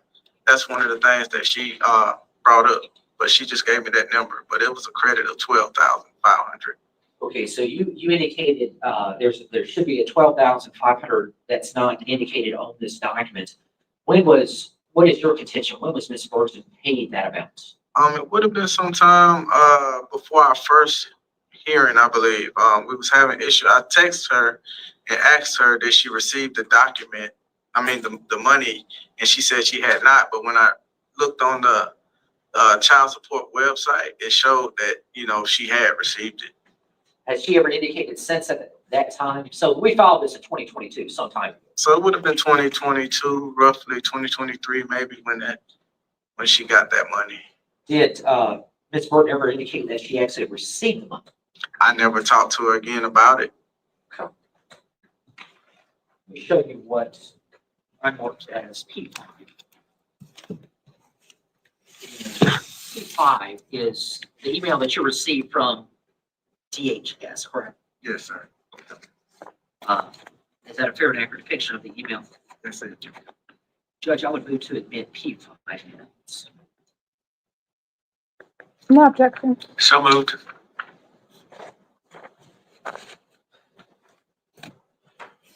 Now, you indicated also, Mr. Jordan, that you currently work the hours you can at DoorDash, correct? Yes.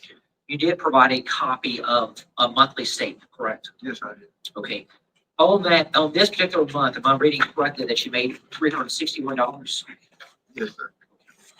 Now, Judge, I would move to admit P6 amendments. No objection. So moved. Is it fair to say, generally, your income is around that amount? Is that a low amount? Is that a high amount? Or That's pretty much what I made.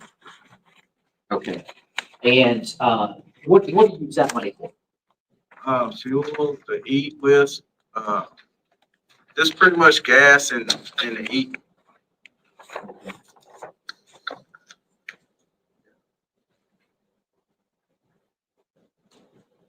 Let me show you.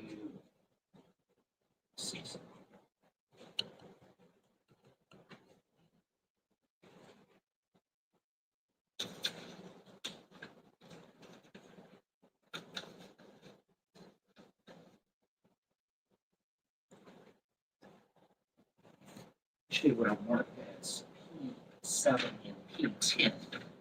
It's P7, the current Internal Revenue Service of what Ms. Burton makes annually. Or what we were providing in discovery. Yes, that's I believe that's what it is, 60,913. Okay. Judge, I move to admit P7 evidence.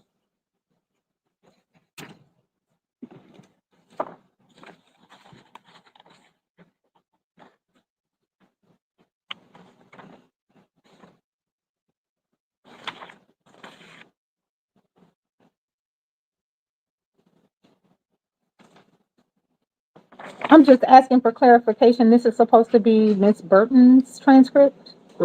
Yes, that's what was included, provided by you guys in discovery.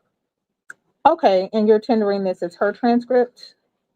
Yes. I'm sorry, Your Honor, it takes me a while to see what I'm seeing because of my eyes. I'm just trying to make sense of whose transcript this is. Take all the time you need. Does seem to say it up at the top though. At the top? It says name shown on return, Kimberly T. Bird. Okay. And then a social security number ending in 7297. Is that your Oh, client? yes. No objection. All right, so moved.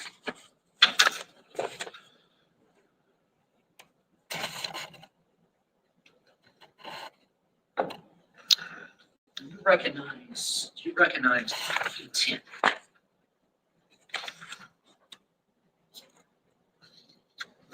Is that the proposed child support worksheet that you're asking the court to adopt? Yes, sir. Okay. And that proposed document has your gross income at what and Ms. Burton's gross income at what?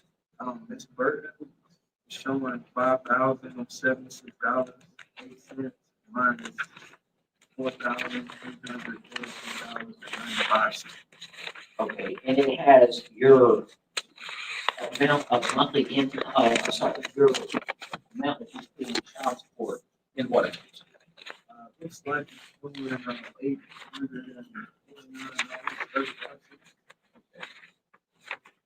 No, we have to determine what the back child support is, but you do acknowledge, I think it was just limited about what you potentially owe back child support, correct? Yes, sir.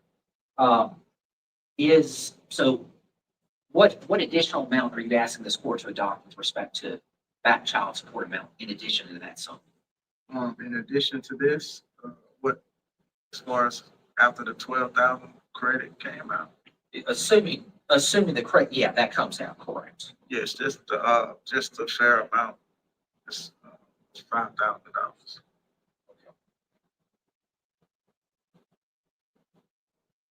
Well, so you're gonna be paying, let me just ask you a little bit.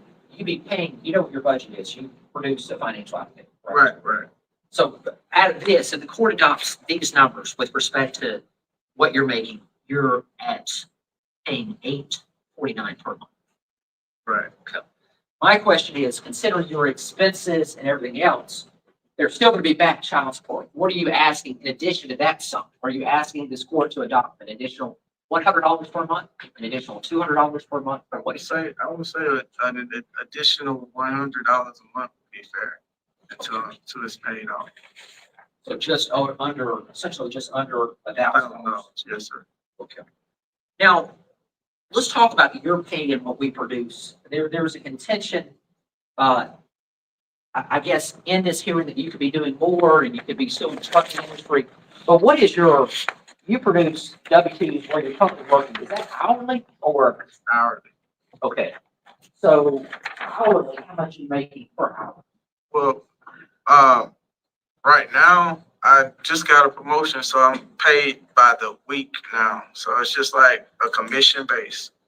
So they give us a set pay of $578 a week, and then we get a base a commission base, and that's been about $200 a week. So it's basically a pay cut for me. I thought it was a promotion, but it's actually a pay cut. So currently it's $578 plus $200. Yeah, well, that's what my commission rate has been like the past 3 months since I took this role. It's been about $200 a week. So I rely basically on my overtime. My overtime is, so as you can see on the check stubs that I provided, I work about 60 hours a week. So it's a variable rate overtime that they give us. A lot of people call it Chinese overtime, but they call it variable rate overtime. I'm not sure how to calculate it. But my overtime, as you can see, is about $22 an hour. Well, since we're only in February of 2025, you obviously have the pay stubs and what you produced from March 1st to December of 2024. But where you're at and so forth, has it increased? Your pay increased since last year or decreased or about the same? Yeah, it's decreased because I don't get the full amount of overtime that I used to get. Like when I was a merchandiser, my overtime pay would have been $32 an hour because I was getting paid $21.85. So when I went over 40 hours, I was getting paid $31 and some change an hour. So now they give us, like I said, we don't get the full amount of overtime now. So I'm working more hours, 60 hours a week, versus when I was working 50 hours a week and, I'm making less money because they're not giving me the overtime that I was getting. So what's your plan? Are you trying to get back to where you were before or? Right, so, we're doing a restructure, and I'm going back to merchandising. That's my plan, is to, leave this position because it makes less money. The accounts that I have 5 accounts, and, they're slow moving stores. And, like I said, the sales are down. So any other employment or any other sources of income other than the 2 that you referenced? No, sir. Okay. No talks or ongoing conversations regarding opening up a trucking business? No, not at all. You intend to stay with Pepsi for the foreseeable future? Yes. No additional questions at this time. Okay. Go ahead with your cross. Yes.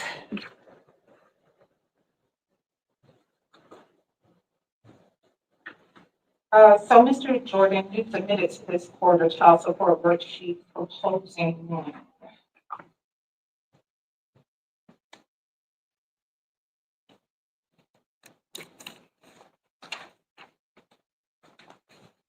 Was it 879?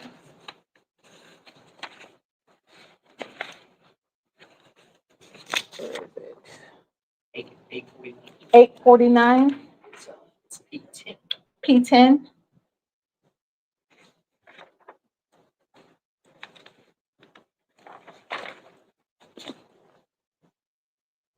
So in your exhibit number P10, you're proposing that you would pay $879 per month Correct. for child support.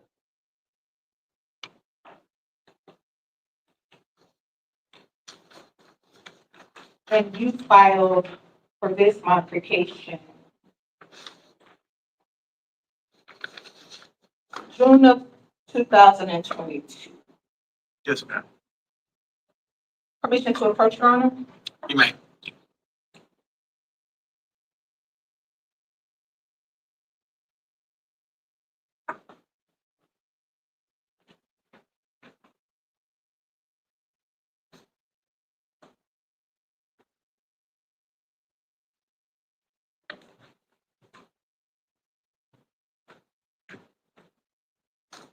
Would you please identify these documents that I've labeled as respondents exhibits 1A, 1B, and 1C? Yes, these are, Bank of America, Jordan, documents. Actually, these are my personal. Yeah. Your personal bank statements? Yes, And you recognize these as documents that you provided to us during discovery? yes, ma'am. And are these true and correct reflections of your personal banking for the time periods reflected on statements? Yes, it is.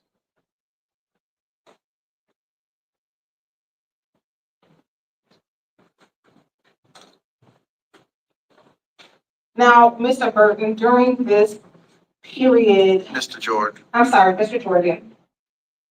Mr. Jordan.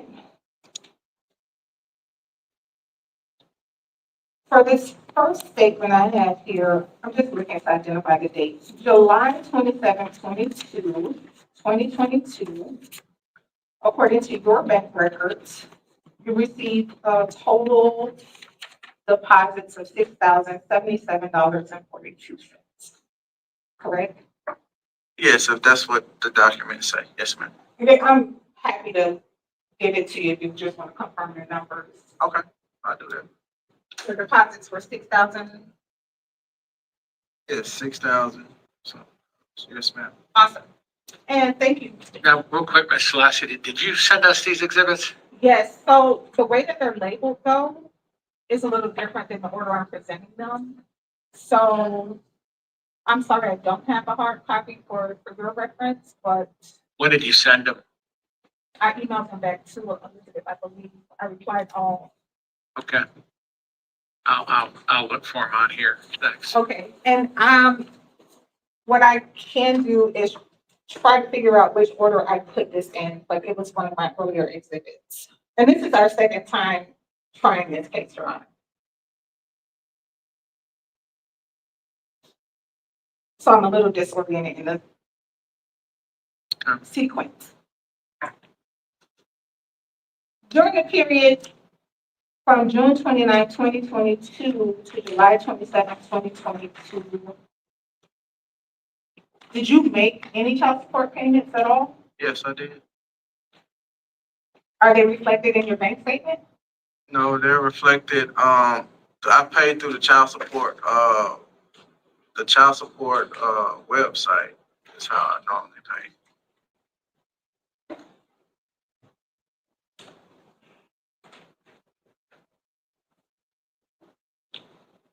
And during the period, Your Honor, permission to move freely about the will of the court? Yeah. Thank you.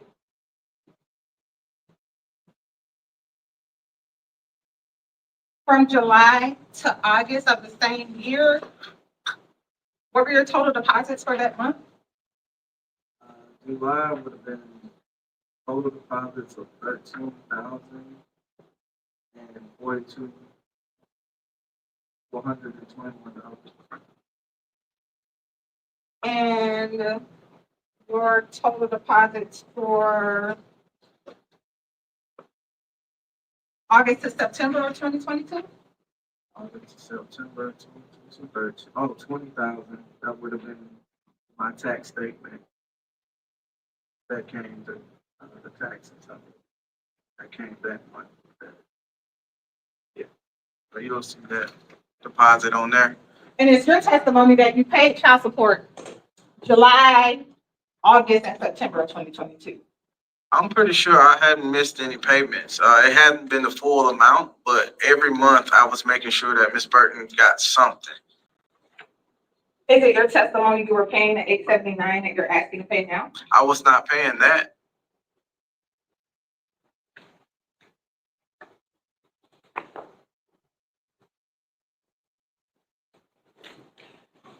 Isn't it true that you told Ms. Burton she wouldn't see a dime of the $2,500 of child support? I said that out of frustration. Yes, ma'am, it's true. Isn't it true that you told Ms. Burton that her having the kids, she was not entitled to receiving payments for them? That's a part of parenting? I don't remember saying that. Can you rephrase that again? Having the kids is a part of being a parent. I'm not paying you for that. No, I never said anything like that. Isn't it true that you sent Ms. Burton a video with you showing her a bag full of money after you sent her a text message that you were not sending her a dime for child support? I did do that, and that was me being immature at the time. That video was well over 6 years old that I sent to her. So yes, that was me, and we were shooting a music video at the time when I was doing music. So I sent it to Miss Burton just to being petty is what I would say. Isn't it true that your taxes were intercepted after you filed the child support case because you were not paying child support? Yes, they did take some of the taxes, which went to Miss Burton, 12,000 of it, and I received 6,000, I believe. So you received a tax intercept because you were not paying child support? Because I was behind, yes. The amount that they had wanted me to pay, the $2,500, I wasn't paying that amount, so the arrears was building up. So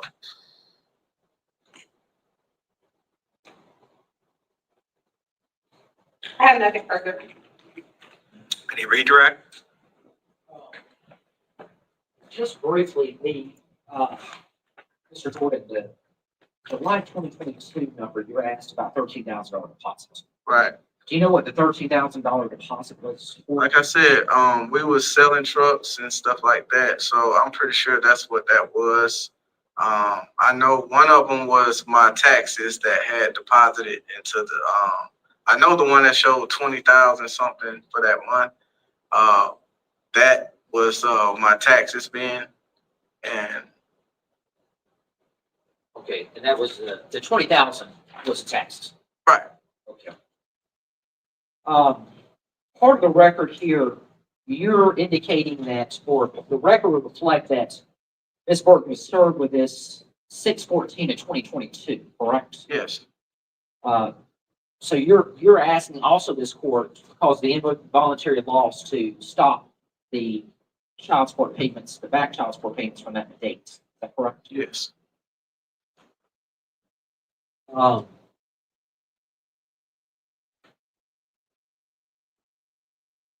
Now, you heard opposing counsel say in her opening that you did not pay anything, but your testimony is that in fact you did pay something, correct? Yes. And how long have you been paying through the states? Through the state, since this case started, I've been paying, I can go back to 2020, at least 2023 through the states. But beforehand, I was paying Ms. Burton $800 and I believe $64 through Cash App Okay. for the kids. And as of P5, which we had previously introduced, really you're asking, we haven't heard Ms. Burton's perspective on this or her testimony, but really you're asking the court to look at the 17,787 and lessen that by 12,500, correct? Correct. Although it's her testimony, Ms. Burton's never confirmed that she received that. Right. But she denied receiving it initially, is that correct? She never said, that she received it. I called and asked, I think I sent her a text message and she said, hey, she didn't receive it. And, I left it at that. That was, can you confirm that was tax money that was going to be paid to you? Right. And essentially your testimony is it was diverted to Ms. Burton. Right. And my son, his mother didn't receive it. I paid $250 a month for, $251 a month for him. I called her and she didn't receive it. And I called the Florida child support, and they didn't get it. So only person who could have got it was Ms. Burton. I don't mind saying I'm having issue with this. So you have with child support services where they have him listed as owing approximately 17,000 in arrearage. You're making the claim on behalf of your client that 12,500 was paid somehow, but I am confused over that. So are you saying that an IRS refund was redirected to her? My understanding is that is what Mr. Jordan is indicating. Yes. Well, I guess the questions really should be for Mr. Jordan, but so you're saying that 12,500 was an IRS refund that was redirected towards her? Yes, she received some child support, for the back payment. It's what they told me when I called the, child support. So you also have a position that you want the arrearage to be revised assuming that I give a modification and reduce his income and go with a lower child support number, because the income you're now stating is less than a third of what the original child support worksheet had. You're saying you're going to want that difference applied to the 17 minus the 12.5. So now you're talking about 40. So you're saying you want that difference applied to the 4,500 to 5,000 that you're claiming is remaining? So at the time of, Judge, I believe that is our request. And in addition to that request, because of the involuntary loss of income and it being more than 25%, that the arrears, in other words, his new child support amount starts on the date of service, which is provided in that provision. So that request too, Your Honor. Okay. All right. I'm sorry, Judge. No, just looking for clarification on that. I'm a little confused, and it's. I mean, there's no jury here. So I might tell what's going on in my head. It's a little light on documentation. Yes, Your Honor. I'll say that. But okay, go ahead. Is there anything else you can provide? It seems like you reached out to Ms. Burton. You really don't have a response from her, correct? right. Anything else you can provide to provide clarity to this issue? As far as if I can pull it up on my Georgia website, I'm pretty sure it'll show that she received that. It says, I think, when I looked at it, it said involuntary, deposit or something like that of 12,000. That's what it said. Okay, you remember, we did have a discussion about any documentation we needed before a court, and that was one of the issues, correct?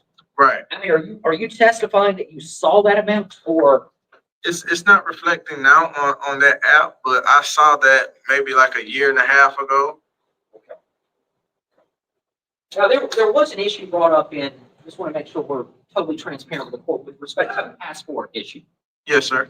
Okay, when we initiated, did you not sign essentially a release that actually is in Respondents 11 back on 10/12/2022?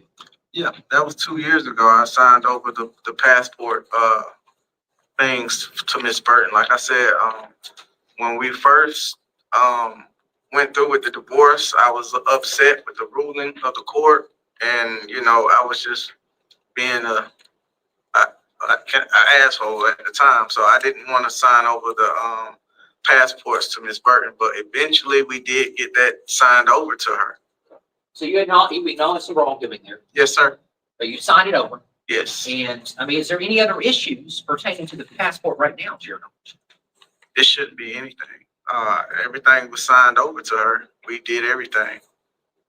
Has Ms. Burton brought up any issues to you? She never said anything to me about a passport. This is the first time I'm hearing it when they sent over a proposal about 2 weeks ago when you sent to me. I didn't even know the passports was an issue. And you guys have 2 girls together, correct? Yes, sir. Is it 16 and 7 or 17 and 7? 15 and 7. 15 and 7. And just briefly, how are it's not really part of this action, just so the court knows, how are the girls doing? It's a little, I mean, they're still trying to adjust to the simple fact that we're separated and stuff like that. My oldest daughter, she struggles the most because I was in her life. A lot of times, she comes to me, her mom simply say, hey, ask your dad, even though I'm paying child support and doing everything for the kids. Miss Burton, she's been taking the money and not doing for the kids. With respect to your income, is there anything else you could feel like you could be doing more to earn more than you're making currently? As of right now, with my age and stress level, like I'm doing the best that I can. I tried to, move up in the company, and it just wasn't, like I said, it was just a dream that they shot to me just to put me in a position, just to fill a position. So, like I said, I'm working 60 hours plus I'm door dashing, and like I said, if I could have stayed in the trucking company and made good money, I would have stayed. I mean, I was making good money at the time, and the document shows on paperwork, but as far as like all the expenses that I had to put out for fuel, insurance went up, fuel went up. I had employees and stuff that I was paying. I wasn't making any money. Okay. I believe that is all the questions I have now. Your Honor, I needed to move to tender R1, A, B, and C into evidence. Any objection? No objection. So moved. Permission to approach. Please, go ahead. I was able to, but I appreciate the hard copies. I was able to find your email online. Thank you.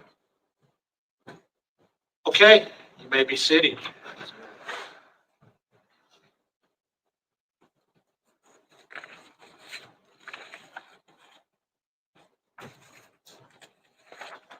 Anything else on your case? No, Your Honor. Okay. All right, Your Honor, I called Ms. Burton to the witness stand.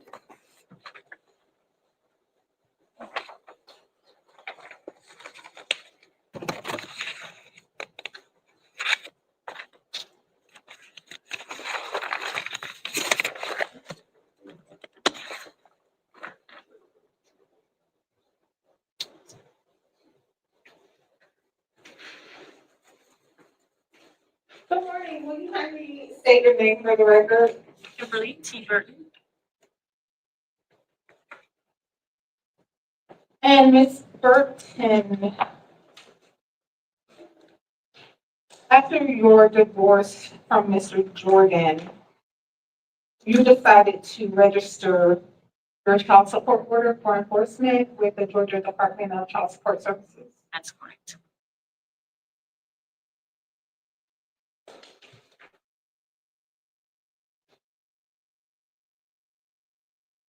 Will you please identify the document I've labeled as Respondent's Exhibit Number 2? What is this? Child support order. And this is showing the current child support that's being collected of how much? $2,521.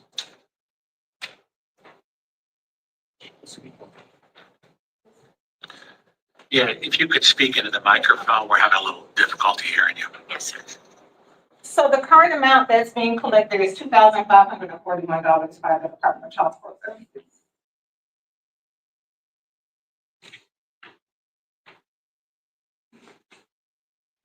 When did you register your child support for enforcement? I am unaware of the exact date, but maybe I think 3 months or 4 months after the divorce, Why? because I was told that he's not supposed to pay it through Cash App. He's supposed to pay through child support services by the child support representative. So you were receiving payments through Cash App? That was the previous 863 that he was paying temporarily before the divorce finalized. But after the divorce, I've never received a payment. Okay, so it's your testimony that he was paying you through Cash App, $863. And then after the divorce, it was your understanding that his payments were supposed to go to child support services. Move to tender Respondent's Exhibit Number 2 into evidence. This one right here, I don't have nothing.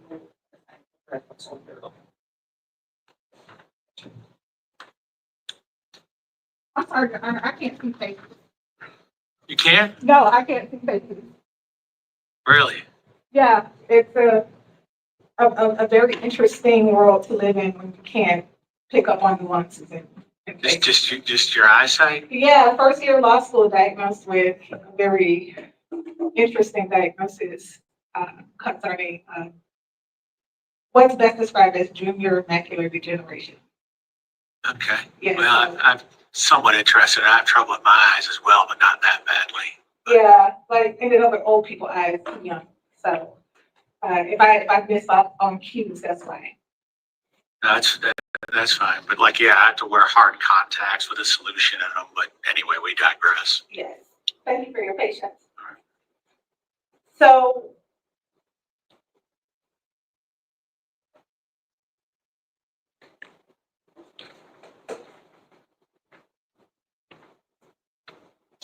please tell the court what this document is that I've labeled as Respondent's Exhibit 3. This is the total arrears that he holds to child support for non-payment of child support. And what's the total arrears according to this document? $64,722.79. When was this document produced? When did you create this document? When did you print this? This was last printed a couple weeks after the first trial we came in. This one? Yes. 128. January January 28th. 28th. So as of January 28th, 2025, according to the Department of Child Support Services, total amount of unpaid child support is $64,722.79. That is your testimony. Yes.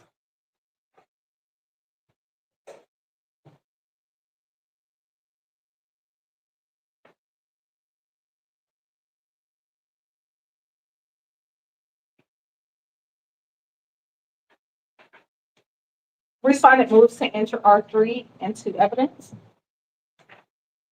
No objection. So moved. Ms. Burton. Did you What, receive? I don't mean, what, Oh, it says it on here. Okay. 1/28/25.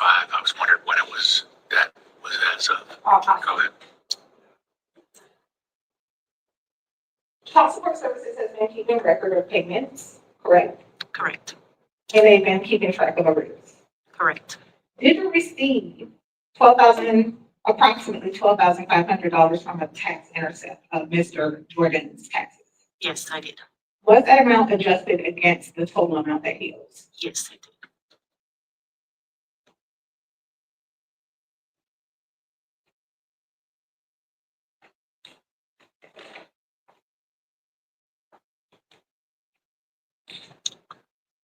Do you recall how much that was? Was that the 12,000 that was being referenced, approximate 12,000? Yes, sir. And it's your testimony that, so it would have been, the amount that's on the child support portal worksheet would have been $12,000 higher had it not been diverted to you? Yes, sir. Okay.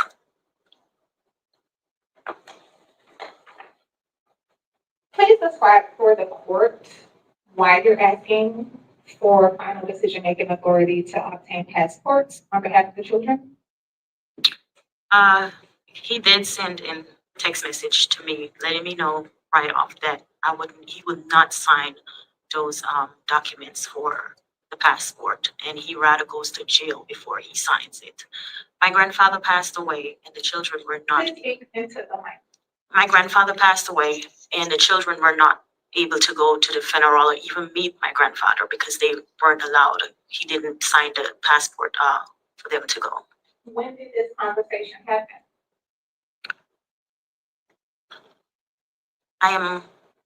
I'm not quite sure of the exact date, but I know right after the divorce, he did send a text message, and I did forward those text messages to you, that he will not sign for the passport and he rather goes to jail.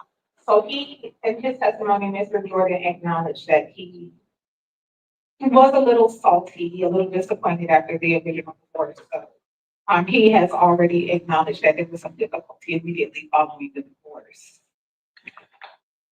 But it's your testimony that he has still not been cooperative? They did sign for the passport. We asked, or I have text message where I reached out to him and asked him for the original copy to take to the passport office, which they wanted the original copy that was notarized and signed, not a copy that they forward over to us.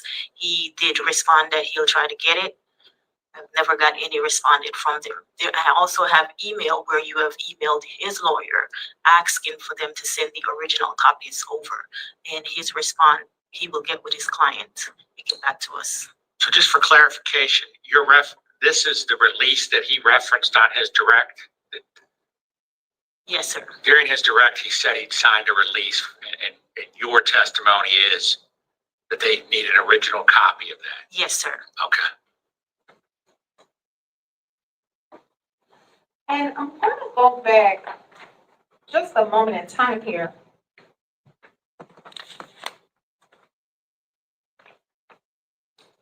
To assist the court with calculating child support as well.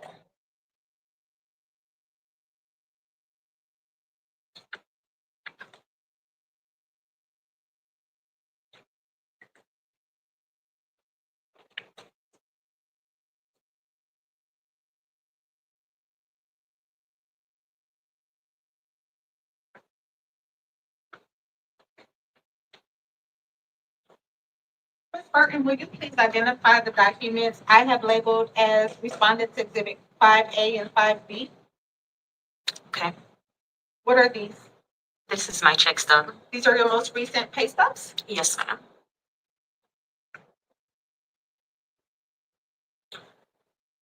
Are these pay stubs a true and accurate reflection of your total income? That's current correct. income? How, do the children have health insurance? Yes, they do. And you are also paying for the health insurance? Yes, I am. How often are you paid? Every week. And according to these bank statements, you are paying a total of $540.27 per month for the children's health insurance. Does that sound accurate? That's correct.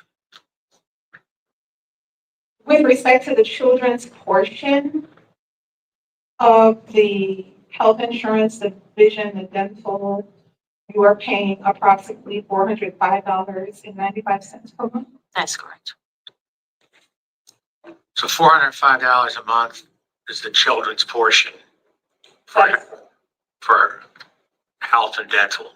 That is correct. Okay. And I will move to tender R5A and R5B into evidence. Okay. So moved.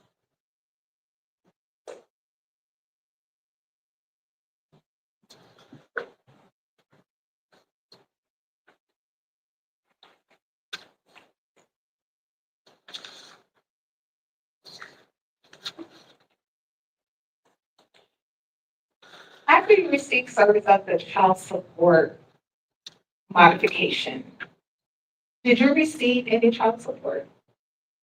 No.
Will you please tell the court what these documents are? I've marked them as R6A, R6B, R6C, and R6D for evidence.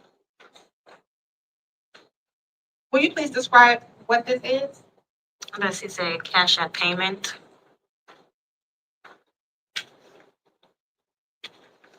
And why are you showing the court these cash app payments? What do you want the court to understand about these payments? This is the payment that he were made in gifts for child support is through Cash App, and I send it back to him. And because child support told me to send it back to him and have him pay the child support through child support portal. So we have $550 on January 31st, 2022. $550 on March 1st, 2022.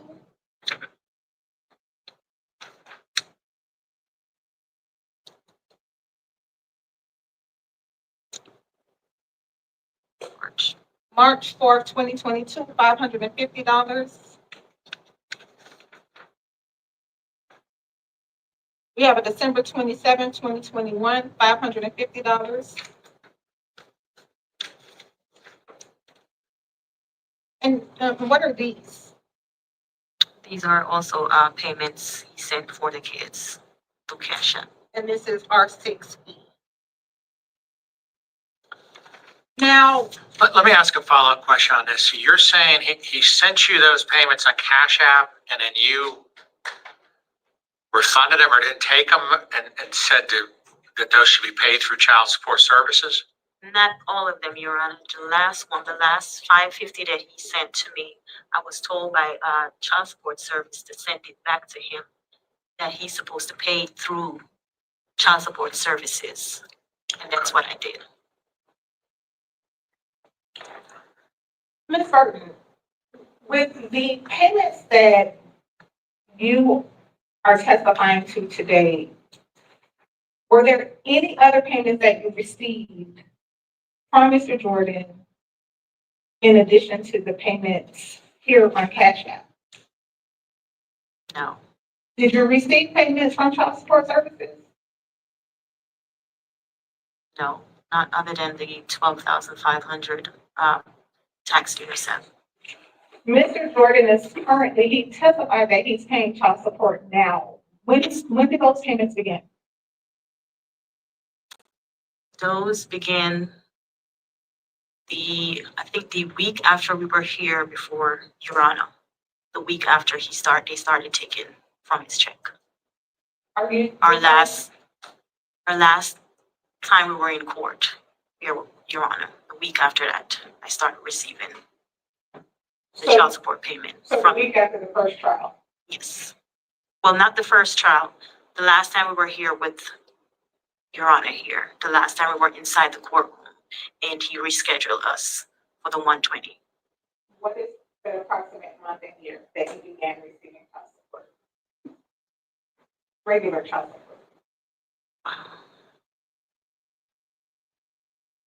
I want to say November or October Of what year?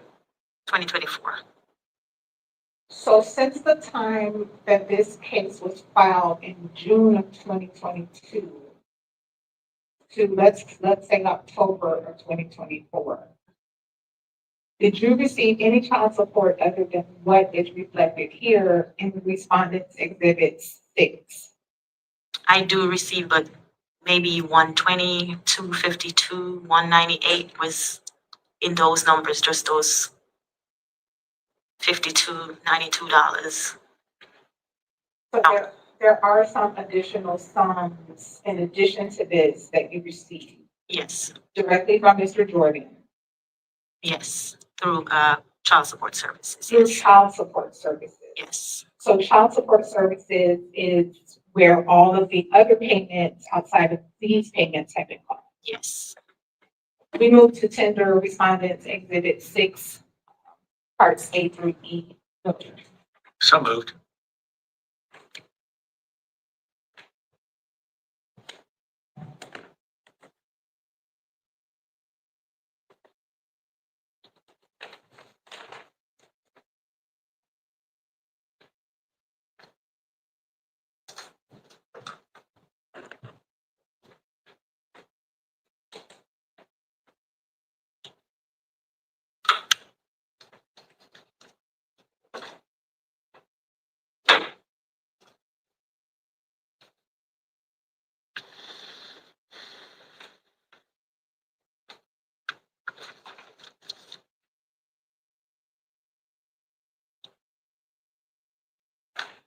Mr. Jordan also testified that he is currently being garnished from his wages for child support. Do you agree with his testimony that you are receiving child support payments from his current, regular payments from his current employment? That's correct.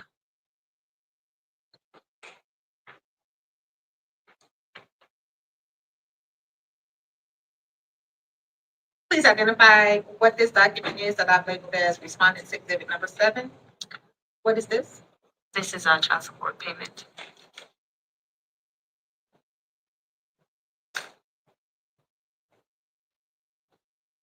And this is an accurate reflection of the frequency and the amounts of payments that you have begun receiving since October of 2024. That's correct.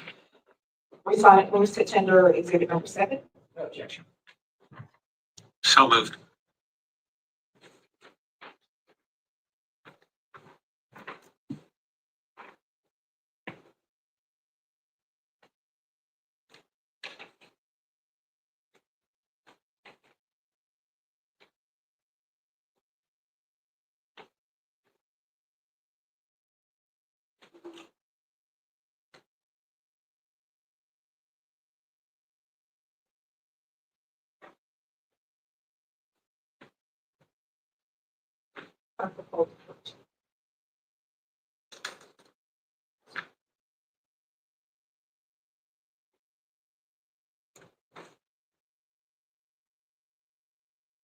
Ms. Burton, here on Respondent's Exhibit number 8 is your proposal for child support. You're asking the court to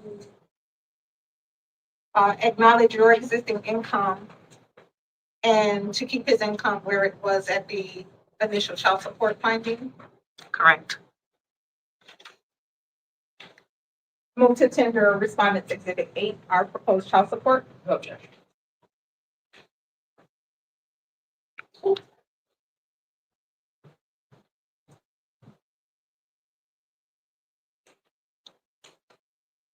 Ms. Burton, is there anything else that you believe is important for this court to understand about why you're opposing the modification?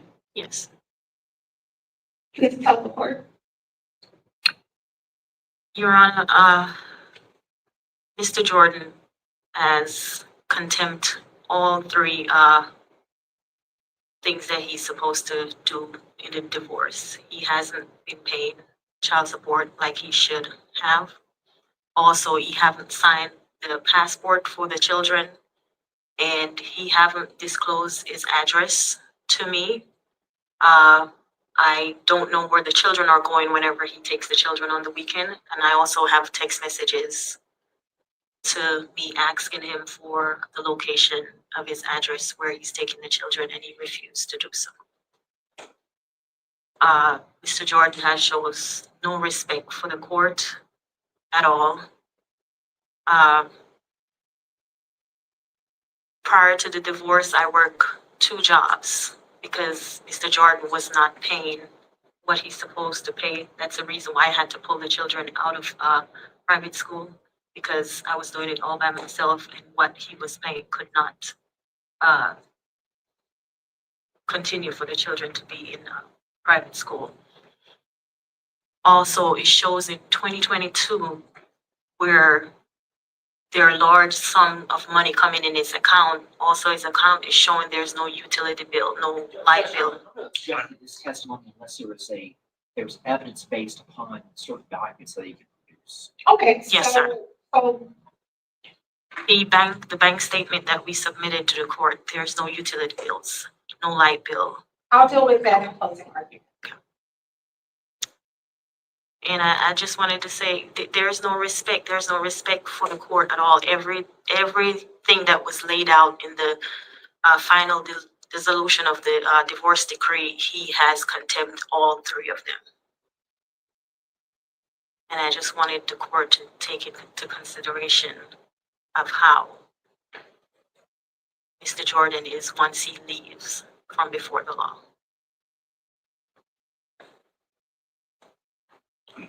I have nothing further. Okay. How much cross do you think you're gonna have? Judge, I think it would be limited, probably less than 30 minutes. All right, let me take a 5-minute break.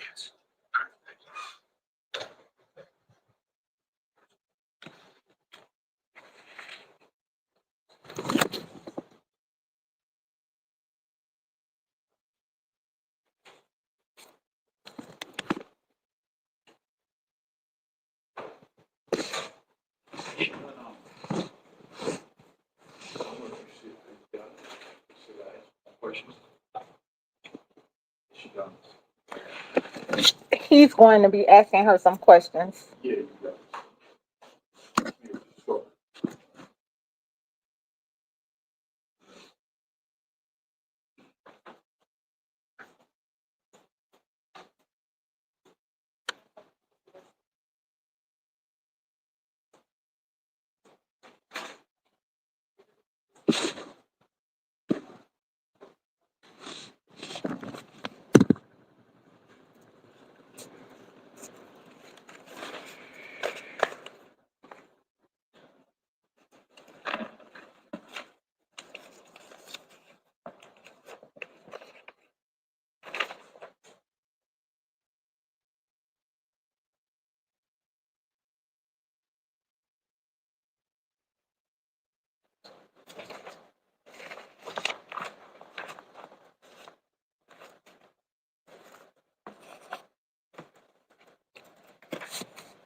What's the outlets for these tables?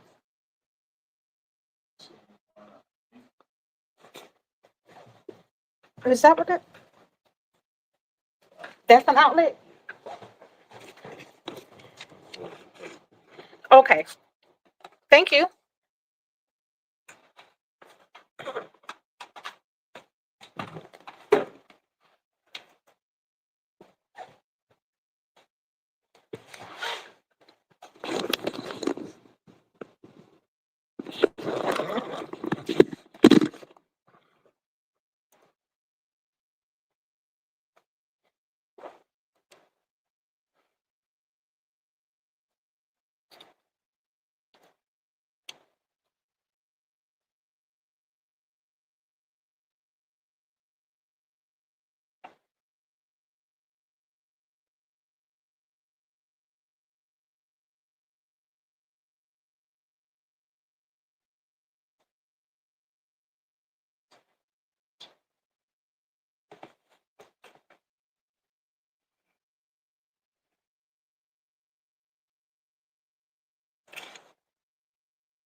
forward, remain seated. All right, go ahead with your cross, Mr. Bramlett. Thank you. Ms. Gordon, good morning, afternoon to you. Good morning to you, sir. Let me first start with you do acknowledge on the former child support worksheets, that it indicated that there was $11,000 for both children for private school. That's correct. And that has ceased that no longer exists, correct? That's correct. When did the kids stop, attending school at private school?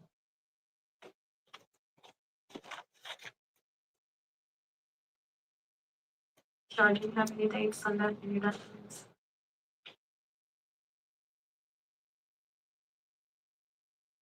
That, the dates, I'm not accurate on the dates, but that was after, the divorce. What year? I mean, is it 2022, 2023? Do you recall things? I think it was 2023. I'm correct. So the start of 2023, the kids then went to a private school. That's correct. And where are they attending school at now? The older one is attending Riverwood International, High School. That's in Sandy Spring. And the younger one, she's attending the Main Street Academy Okay. in College Park. You say the rearage is 64,722. Is that accurate? That's what the child support, portal says. Okay. What was that number you asked? Judge, I asked if it was the rearage was 64,722. That's what I thought the number was. Now, you indicated that obviously you received the 12.5, but it was applied towards the arrearage, correct? That's correct. Do you have any documentation to support that? You did print out, right? You provided examples or forms where you printed out how much was being paid, correct? I did, but for the child support, portal, you can only go back to as far as back as they let you go. So, the ones that I printed, that's as far as back as I can go. Right. Now, now you're reporting, okay, 405, you indicated was the child's portion of medical insurance. Is that accurate? That's correct. Okay, have you changed jobs since the last hearing? The last, The Child- I'm sorry, the divorce action? yes. No, well, I haven't changed job. While I was doing the divorce, I was doing a second job. I'm still at my current job, my main job, which is Coca-Cola. Okay. Been with them for 11 years. And let me ask you, Matt, what we showed on our documentation, if you make a little bit more than $60,000 per year, correct? Correct. And what are you saying your annual salary is now? I think it's around 50 or 51, somewhere about. So it's your testimony that you lost money or making less with that particular occupation, or you're not working the second job? I'm not working the second job. Okay. Now, how about the documentation that we provided and he's showing that you made about $60,000 a year?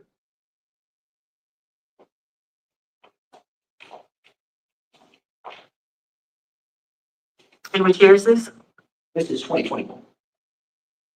And 2021 was for the divorce, right? I'm sorry, April of 2022. It's showing your income. That should be correct, because I think the second job I stopped working that, November or October of 20. I'm not exactly sure of the date, Okay. but But you're indicating now it's an annual salary. You paid by the hour or a salary? I'm paid by the hour. And how much is that per hour? It just recently went up to 23, I think 62. It's on the, the check stub. Okay. And how many hours are you working per week? Around 51, 52. So sometimes you work a little bit more, and sometimes you work a little bit less, but on average, you're saying it's 51 to 52 hours? That's correct. Now, how did you get the amount specifically regarding the 405 with respect to medical insurance? That's the calculation that Ms. Shar calculate, pertaining to the pay stub that I submit to her. Have you ever contacted Human Resources? Generally speaking, the child's portion could be an additional sum of X amount. Did they ever provide any documentation showing what the children's costs were? No, Okay. So really, you don't know what the children's cost at the 405 is, correct? it's stated on the pay stub.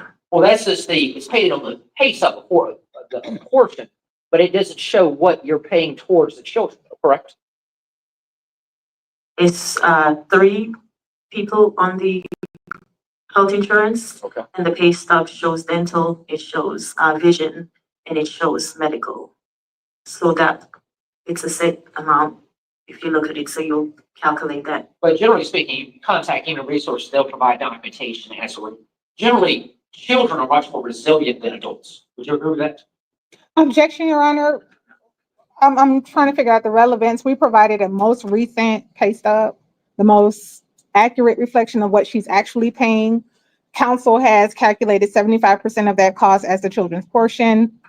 I'm not sure where this line of questioning is supposed to be going. And I'll help counsel with that, Your Honor. When I do this all the time, I have clients that come in and they pay nothing for the children. They pay a certain percentage or it's in thirds. That's all I'm asking. And I've got no answers. Counsel wants the court just to adopt the 405, and I'm digging a little bit, and I don't know how the 405, they came up with 405. And frankly, I don't know if Ms. Burton knows how she came up with 405. Go ahead with the question, Mr. Bramlett. I'll overrule the objection. Specifically, I understand what the pay stub shows, correct? Correct. Okay, my question to you is, again, how do you know what is applied towards the children's portion and what is applied towards your portion? Because when I signed up for health insurance, they gave me the amount per person. And that's what they're taking out of the check. They give you the amount per person. Do you have that documentation with you? I don't. Okay. And the amount, what was the amount per child? I'm unaware of that number because I wasn't expecting, but if I knew these questions were going to arise to that, I could have bring documentation for that, sir. Okay, because you understand the child support worksheet, we have to put something in there regarding what you're specifically paying for the child's portion, not your portion, correct? That's correct. Okay. So you would agree the passport, you would agree that Mr. Jordan signed the passport, but you're contesting never provided the original copy? That's correct. Okay. And there were communications, this case has been ongoing for some time. There was communications regarding that with both parties, I would agree. Now, you mentioned, Mr. Jordan, him not doing what he should be doing for the kids. But let me ask you reached out to him regarding field trips and other things where he's responded and provided you money, correct? Not that I can recall. Let me show you a few texts if that would help your recollection. Isn't it true for the 8th grade, your youngest girl, youngest or I guess oldest girl, he gave you $1,000 for a trip to Orlando? That's not correct. Did he provide money for a field trip when you asked him? He gave that money to her because he refuses to give me any money. So he gave that money to her. Okay, but he provided money, correct? That's correct, without paying child support. Yes, sir. Obviously, you're upset with Mr. Jordan, correct? I wouldn't say I'm upset. Okay. Well, you actually submitted a child support worksheet of where he's making the same amount that he was making before. What evidence do you have that he is capable or he is making over $15,000 per month? It's bank statement for 2022. So for 2022, but you understand the trucking company went out of business, correct? Yes, sir. You don't object to that. It went out of business. It no longer exists, correct? That's correct. That's what he said. And Mr. Jordan testified from 2017 to 2021 when he was doing trucking, correct? That's correct. Prior to doing that, he was working with Coke, correct? Not that I know of, no. He didn't get you a job through Coke where he had associates or he was working there? That's not correct. Okay. So you don't know when he testified that he worked for Coke, that's the first time you've heard about it? Well, he was working for Coca-Cola, but not prior to the divorce, not after the divorce. But him going back, would you agree that him going back to work and not being an entrepreneur, as he said, he owned it, he said he made some mistakes, right? But now you're getting paid support, correct? That's correct. And that, isn't that in everyone's best interest? That's correct. Okay, but you saw we submitted his W-2 from 2024, correct? That's correct. Okay, and you would agree that from we really provided all the dates up to recently, from March to December 2024. It shows exactly what he made, which was a little bit more than $43,000, correct? Objection, there's no evidence showing when he started working. We have a 2024, we have some testimony, but we don't know when he started working. Well, actually, Judge, this helps counsel's argument because we're not going to mislead the court. If he was working that full year, it would be less than the amount that I submitted to the court. The reason why I submitted to the court the $53,000 is because that's not reflecting 2 months of what he worked during that year. So just being fully transparent. Now, we didn't have a start date. I'm going to overrule the objection, but it's only, it's really, it's your burden to prove the income change. So we only need so much on, from the respondent. Yes, sir. Yes, sir.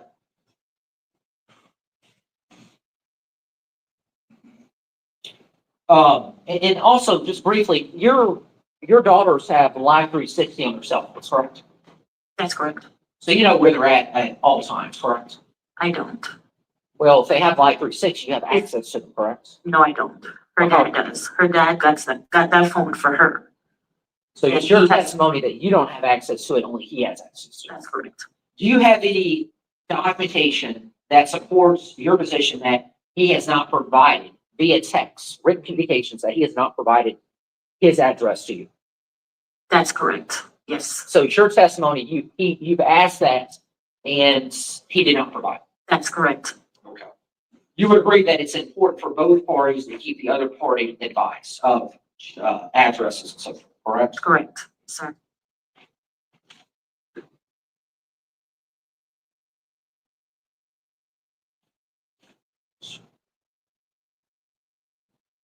Don't. You were served with this petition on 6/29 of 2022. Would you agree with that? I agree. Somewhere about. Okay. Let me show you what it marked. That was the service copy. You remember seeing it?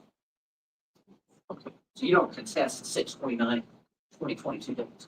No. Now, with respect to, you've had changes, not only has Mr. Jordan had changes in income, you're reporting you had changes in income too, correct? That's correct, sir. And the reason why, you're Mr. Jordan, he's working 2 jobs, correct? That's correct. And the reason why you went from 2 jobs to 1 job, why is that? Because I did that for, I think, 3.5 years, and I was getting severely tired. I could not handle 2 jobs for such a long time, so I had to stop. And that's the reason why I am now doing overtime, because my hours actually is 8 hours. If you, on my check, the overtime is what gets me to that amount, because I'm doing overtime at my main job right now. Okay. Understood. Judge, I believe that's all the questions I have here. Okay. You agree, Director? Yes.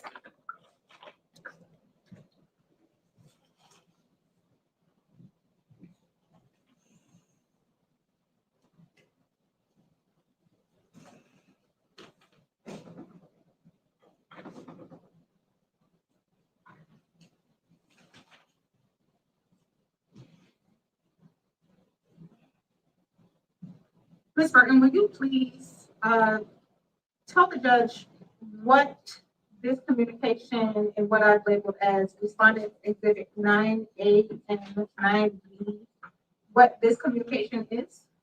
This is for signing, getting the original copy for the passport for the children. And what was Mr. Jordan's response? I don't think I have it anymore. I scanned it over to my attorney and they threw the papers away. And there was a follow-up communication about the passport? Yes. And what was Mr. Jordan's response to your request? This was before we even got the passport, where he sent me a text message that I'm not signing nothing and I will go to jail before I sign something I don't want to sign.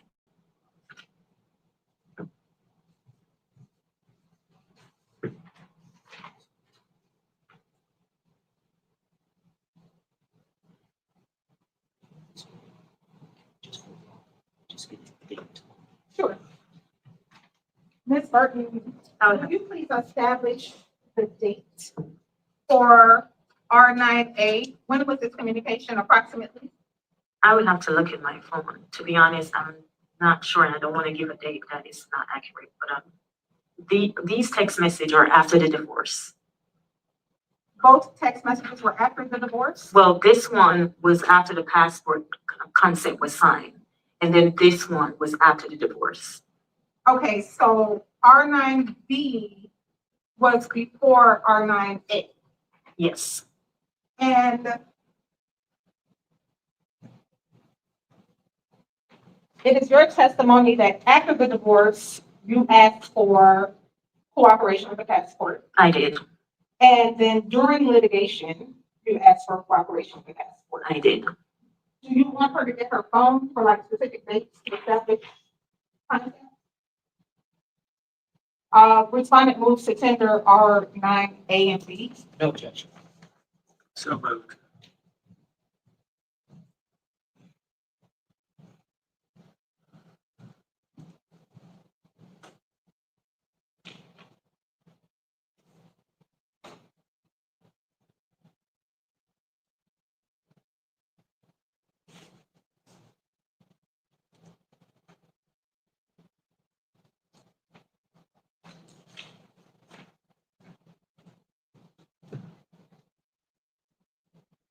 Please tell the court what I've labeled as respondent to exhibit 10. Describe what this is.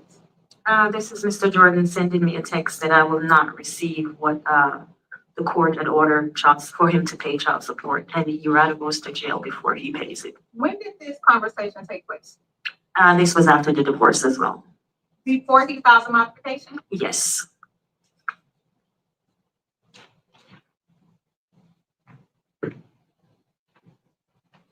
Respondent tenders exhibit number 10. No objection. So moved.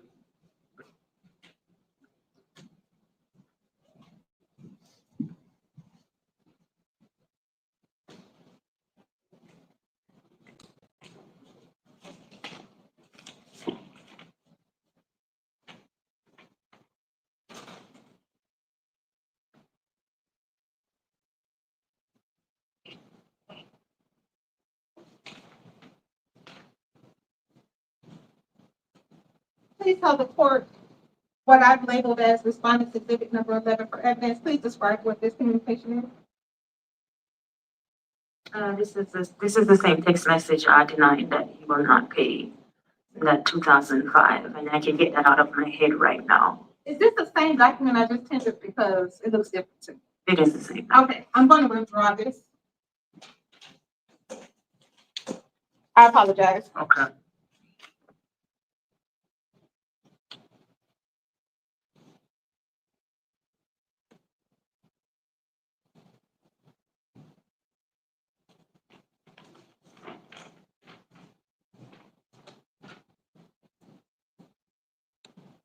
Please describe for the court what I labeled as respondent exhibit number 10. This is a text message from him, Mr. Jordan, letting me know I will not see a dime of that money, thinking someone's supposed to pay me when I have the children. Will you please explain to the court around what time, what was the time frame that you received this communication? This is also after the divorce, before the modification of child support.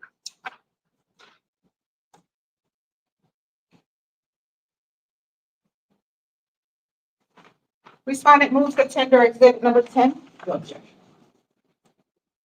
So moved.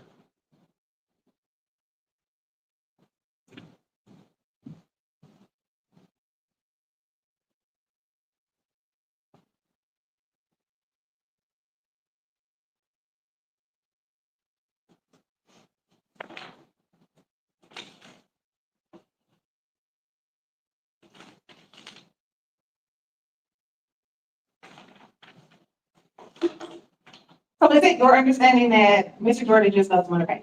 Doesn't want to pay, yes, Your Honor. I have nothing further. Is the fact that he doesn't want to pay or he didn't have the money to pay that substantial sum of child support? On his statement, he clearly stated that he would not pay that amount. And in 2022, it shows where he had more than enough in that account, comes in that account to pay that amount and refuses to do so.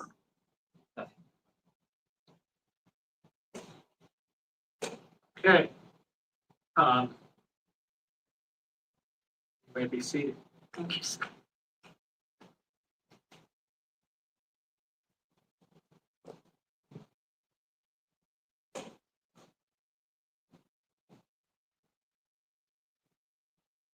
Give me 1 second here.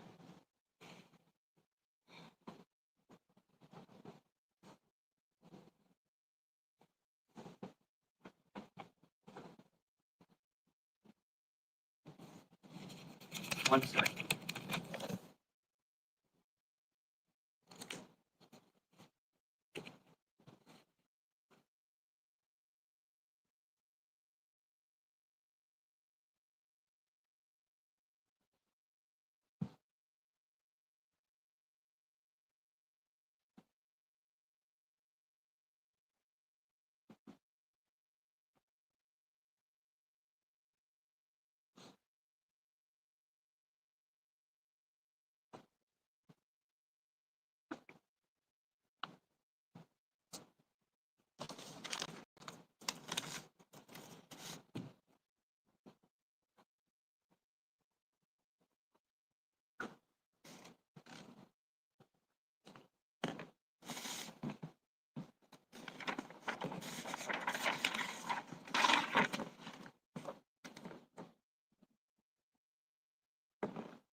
Okay.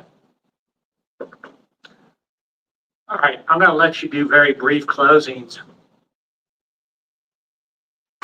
I mean, really all I need in the closing is exactly what you need. I know that there seem to be some primary issues in this case. I mean, one is the reduction in income for Mr. Jordan. and how that fits in. Two is the arrearage amount. Frankly, it was all over the map. I mean, I'll go ahead and say that the petitioner got a little work to do on that as far as documentation. Three is the receiving credit from when this was filed. I'd like to hear a little bit about that on closing. And then I guess there was a passport issue that I'm still, I've been pretty convinced on that regardless of how I rule. Ms. Lassie, I'll have you submit language on what you would like to see in that order that accomplishes what your client needs on that passport. And then the fourth issue, that the medical, that was a bit confusing as well. The healthcare costs. I get the overall amount, but how the portion to the children was arrived at. But I would say those are secondary to the bigger issues. But that's what I'd like to hear in your closing. And so if you could be brief, Mr. Bramlett, why don't you go ahead into your close? Yes, Judge. Thank you, Judge.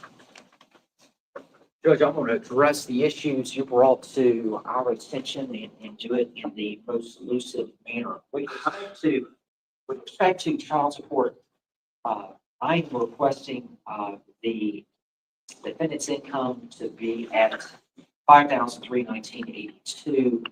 The reason why I get there is she testified specifically that she makes $23.62 at 52 hours. What was that number again? The total, Your Honor, the which one? The defendant's income, the monthly income. Yes, Your Honor, $5,319.82. Okay. And Judge, I get there, she testified there's $23.62, that's on her pay stubs, and she works 52 hours a week. I think, to be fully transparent, she said 51 to 52 hours, but I have the 52 hours. I am requesting Mr. Jordan's income to be at $4,343.95. And I simply, it is true, we didn't have a document where we indicated where Mr. Jordan started, but he has worked there in 2024. And to me, it's abundant for us to be transparent and say that's not his yearly income. His yearly income is more than what's reflected on the W-2 because it does not include 2 months. So essentially what I added that portion, added additional 2 months to the W-2 that we produced in the evidence. And that's how we got the $4,343.95. So I'm asking the court to adopt that. One of the other questions, Your Honor, is medical costs. I'm unclear as the court is regarding that portion. I'm not trying to be technical, but I think when you have a substantial sum, that's a little less than $500 per month, it should be documented. She and Ms. Burton needs to get credit for everything that she's paying. I'm just simply asking, I think I would just simply submit whatever her employer says that she is paying in that amount, we can adopt that in the child support worksheet. But I am requesting that to be included because it wasn't included during this hearing, and I think that's the only fair way to do it. I understand that we need to have finality, but to me, that's the only fair way to do it for both parties. Judge, you are correct. The arrearage, I think there's no other. What the issue with the arrearage is, my client can only go back so far, and I think Ms. Burke can go back so far. I think we have to adopt what the child support services say regarding the arrearage. However, I am asking the court to consider the language relating to the law with respect to involuntary loss of income. And Judge, that is specifically in J1, got it up there in front of me. Yes, Your Honor. 19615 J1. Yes, Your Honor. And Keep going. yes, Judge. One of the things we have to show is a 25% decrease in income that is involuntary. And I think we've definitely shown more than a 25%. We've shown that the business closed. They produce no evidence that he's in the trucking industry and so forth, and that the date of service, in other words, the new child support amount, whatever that amount is, Your Honor, the date of service, which is part of the record here, I think both parties testified to it. This burden was served on 6/29 of 2022. So I think all those have been shown by the petitioner, so that new amount of child support would start to be retroactive to that specific date. That's my understanding of the statutory language, Your Honor. Obviously the passport issue, I will say this, passport, I know that we'll adopt whatever the court requires. I will say that I know that Mr. Jordan signed off on the passport, Your Honor. This thing's been going on, and it's both parties are a bit emotional regarding that. We'll adhere to, my client adhere to whatever the court requires. Judge, I think this is a clear case. This is why modifications are necessary. The law provides for modification. I know there's a lot of emotion today. Obviously, there's a lot of history. Both parties, Mr. Jordan acknowledged he could have acted a little bit better under certain circumstances. He's not, talking about his behavior. I think Ms. Burton still holds certain grudges, but it's a very simple case. The man works at Pepsi. He makes substantially less. Everyone is getting paid now. Now it's a lot less than he was making, but everyone's getting paid. He can't do anything more, Your Honor. So we were asking for that relief indicated by those incomes to have the medical costs determined by the provider within 7 days. And we'll adopt whatever that is as long as I can call them. And we're just requesting from the date of service this new child support amount to apply at that time through that statutory provision that I provided. I reviewed that earlier. On the involuntary loss, I mean, I still, and maybe it just is what it is, and you just only have the information you have, but it's still a little squishy to me as far as how he lost it,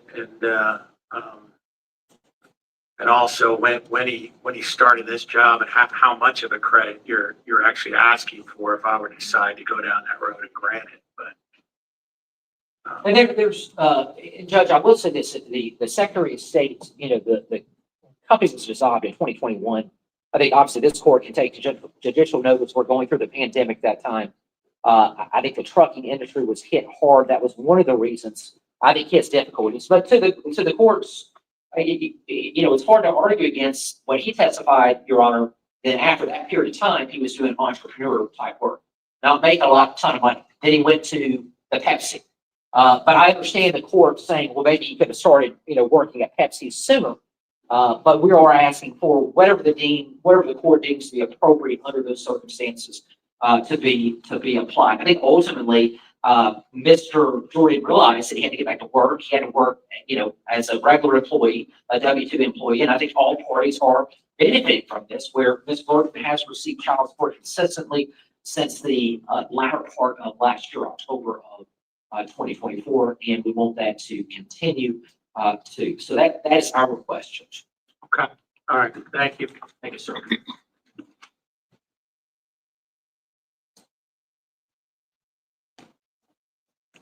Your Honor, it is the respondent's position that the petitioner has failed to prove his case. He has the burden of proof that he has had a substantial change in income. The evidence shows that there was bad blood after the divorce, that this case was filed almost a year after the divorce proceedings were filed, and in fact, less than a year after the divorce. There is evidence of an intention to not pay what was ordered. He testifies that he's now a W-2 employee, but he provided not one single pay stub into evidence today. He testified to expenses in his DRFA that are not supported by the only bank statements provided to this court today, which were provided by respondent and not petitioner.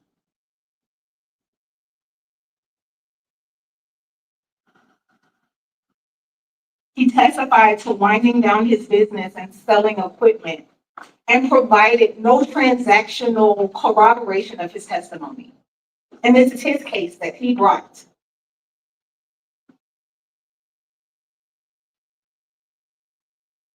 Your Honor, not a single tax return, not for 2022 from Mr. Jordan, not for 2023 from Mr. Jordan, not for 2024 from Mr. Jordan. He provided nothing to substantiate his claim that he has suffered and has sustained a substantial loss of income. He wants you to go by his testimony, which still does not clearly define what he's earning, how often he's earning, and this is his case. The petitioner wants the respondent to prove that he's still earning what he earned at the time of the divorce, but it is his burden to prove that he doesn't. If you will look closely at the bank records we provided, simply to show his ability to pay the $874 he's asking to pay, he didn't even pay that. He didn't even help himself to $874 a month when he had $6,000 a month, $6,000 a month, $20,000 in a month, and did not pay. We're asking you to find Mr. Jordan in willful contempt, Your Honor, and because of his contempt, we are asking to deny his petition for a retroactive adjustment of his arrears, to adopt the child support services record as the most accurate evidence of what he actually owes, because he has failed to prove what he's paid. With respect to the children's portion of the health insurance, I do like petitioner counsel's proposal with respect to providing supportive evidence along with an adjusted child support worksheet for this court to have an accurate reflection of those costs that are being borne by Ms. Burton. I think that that is appropriate and would be happy to do what I have to do to support that evidence of the actual expenses. But we are asking for willful contempt. We are asking for arrears to be established at the rate as evidence from the Department of Child Support Services. And we are asking for a denial that this modification is based on a change of income that has not been proven by the petitioner today. You know, since it is what it is, and I asked Bradley questions, so I'm going to ask you, I mean, well, what about the 2024 W-2 that Mr. Jordan submitted? Best evidence is a payroll.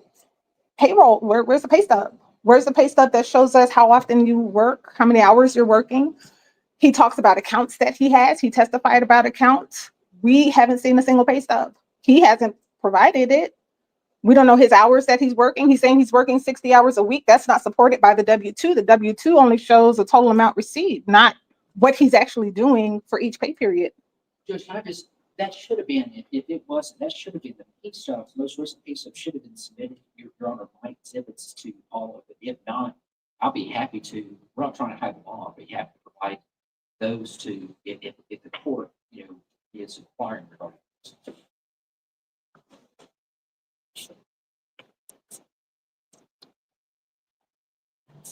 What is New Bern Transport? Is that a division of the Pepsi or something? Or? That was the same question I asked, Your Honor. That is a division of Pepsi where he's currently working, yes.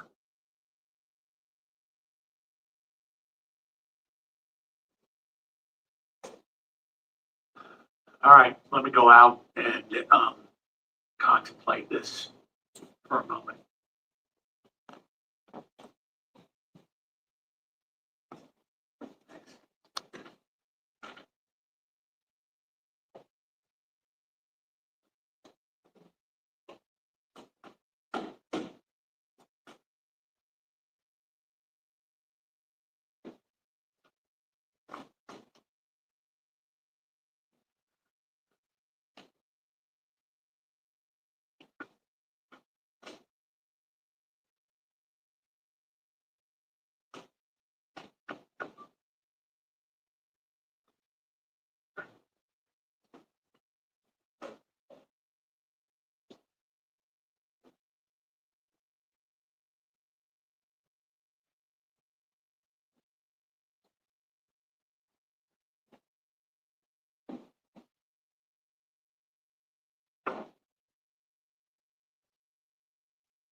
some of the resources they have it like set up like for the frustrating. I think, I have it on here, it's just to log into my insurance. I have the plan. I'll just-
Can you screenshot it and text me?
To see the difference between how much it costs just for you and how much it costs when you add the kids.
Did you find it?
Let's see.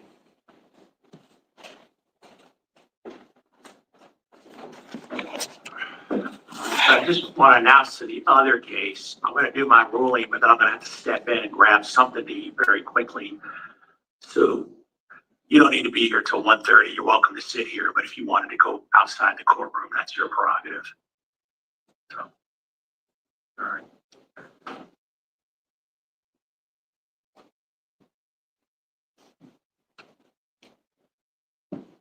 Okay. So I've,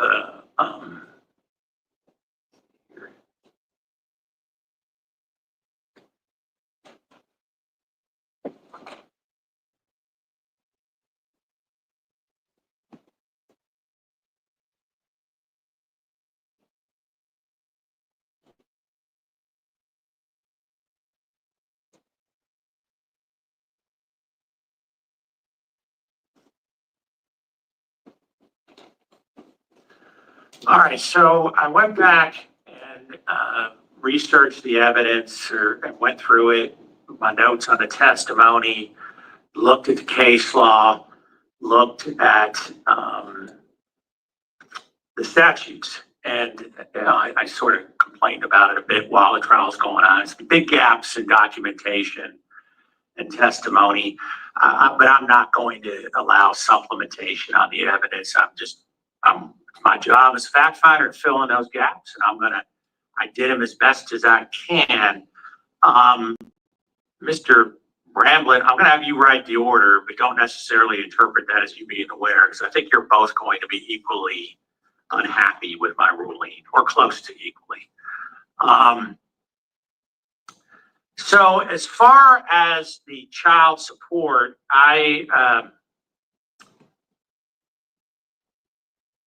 it's my belief that there has been a substantial change in Mr. Jordan's income, and he's met that burden. And given his income, the following is my ruling regarding the best interest of the two children. Mr. Jordan's income was difficult to come up with, but I went back and forth on it. But I do believe, given the direct deposits on the portal, I do believe, given his testimony, which is very credible regarding the hours that he works for the division of Pepsi, the overtime, his new promotion, the DoorDash, the fact that he's working in DoorDash. I have pegged his income at $4,343.95, and I have the child support worksheets in front of me. Ms. Burton, I assigned based on the testimony what I saw, $5,319.82. I gave her credit on the medical for $362.24, and again, filling in gaps. That was simply 3 people on that health insurance, and I took 2/3 of that number. And so with that, Mr. Jordan will be paying approximately $1,000 a month in child support going forward. As far as the retroactive aspect or giving credit from when Mr. Jordan filed, I am not going to allow that. I went researched the statute, and as far as the involuntary loss of income and a 25%, I saw very little documentation on it, and it was fuzzy, and I just don't think that he's met that burden. So his arrearage is what is in the Child Support Services portal. I believe the most recent exhibit I don't have in front of me was a little bit over $64,000. So that remains at the $64,000. It was meaningful to me as well.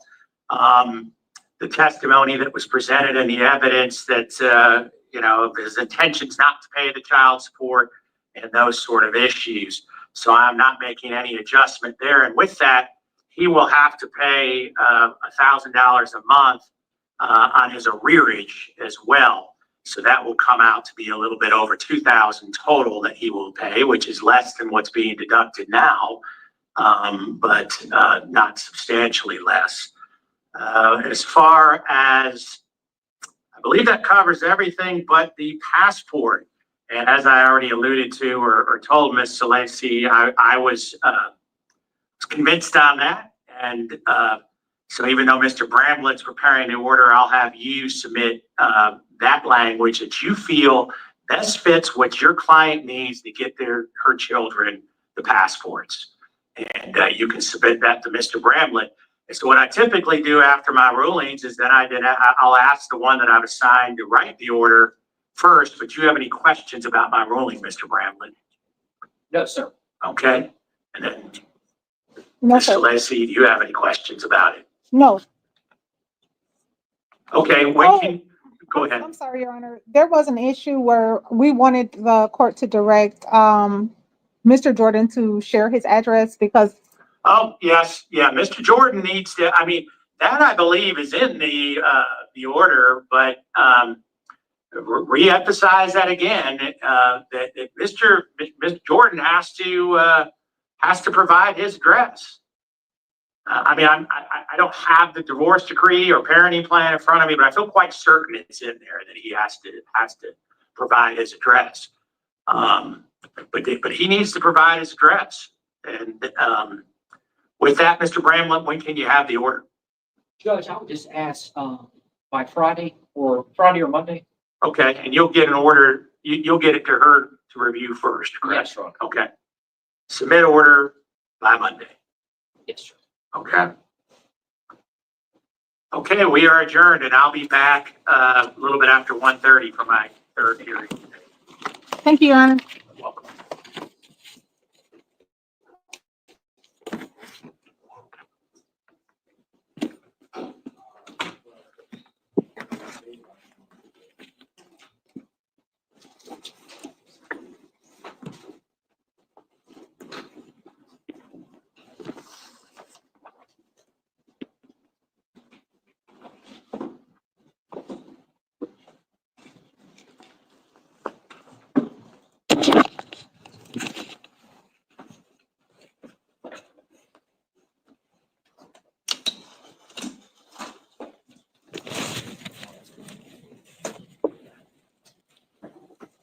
For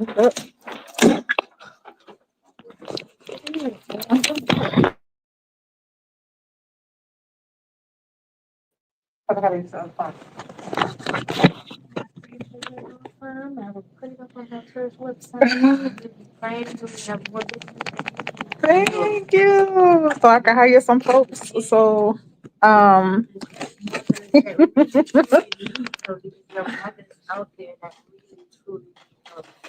so I'm here with my client, and we just talked about the outcome of her case. And how do you feel about it? I'm good.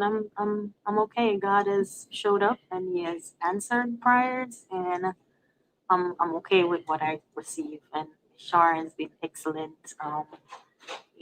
I pray that her law firm will blossom into what God has ordained it to be, and then that it will be helpful to actually really single mothers that are really out there looking for help. So I will be praying for her, and I'm grateful, and I pray God will continue to bless her for what she has stood and spoke for me. She was amazing today. And I Thank you. Thank you. I was sharing with her. I had an attitude with her a couple of months ago, but we sorted out our differences, and justice happened today. It really did. Yes. So I'm thankful that it happened for you. Thank you. My phone finna die, family. Thank you for joining me for my birthday trial. I'm gonna hang up. So my birthday was last Sunday. So I've been calling this my birthday trial. Thank you, because it was scheduled for the day after my birthday. Then he pushed it back out to today. So thank y'all for joining me for my birthday trial. I love y'all, and I'll catch y'all on the next live.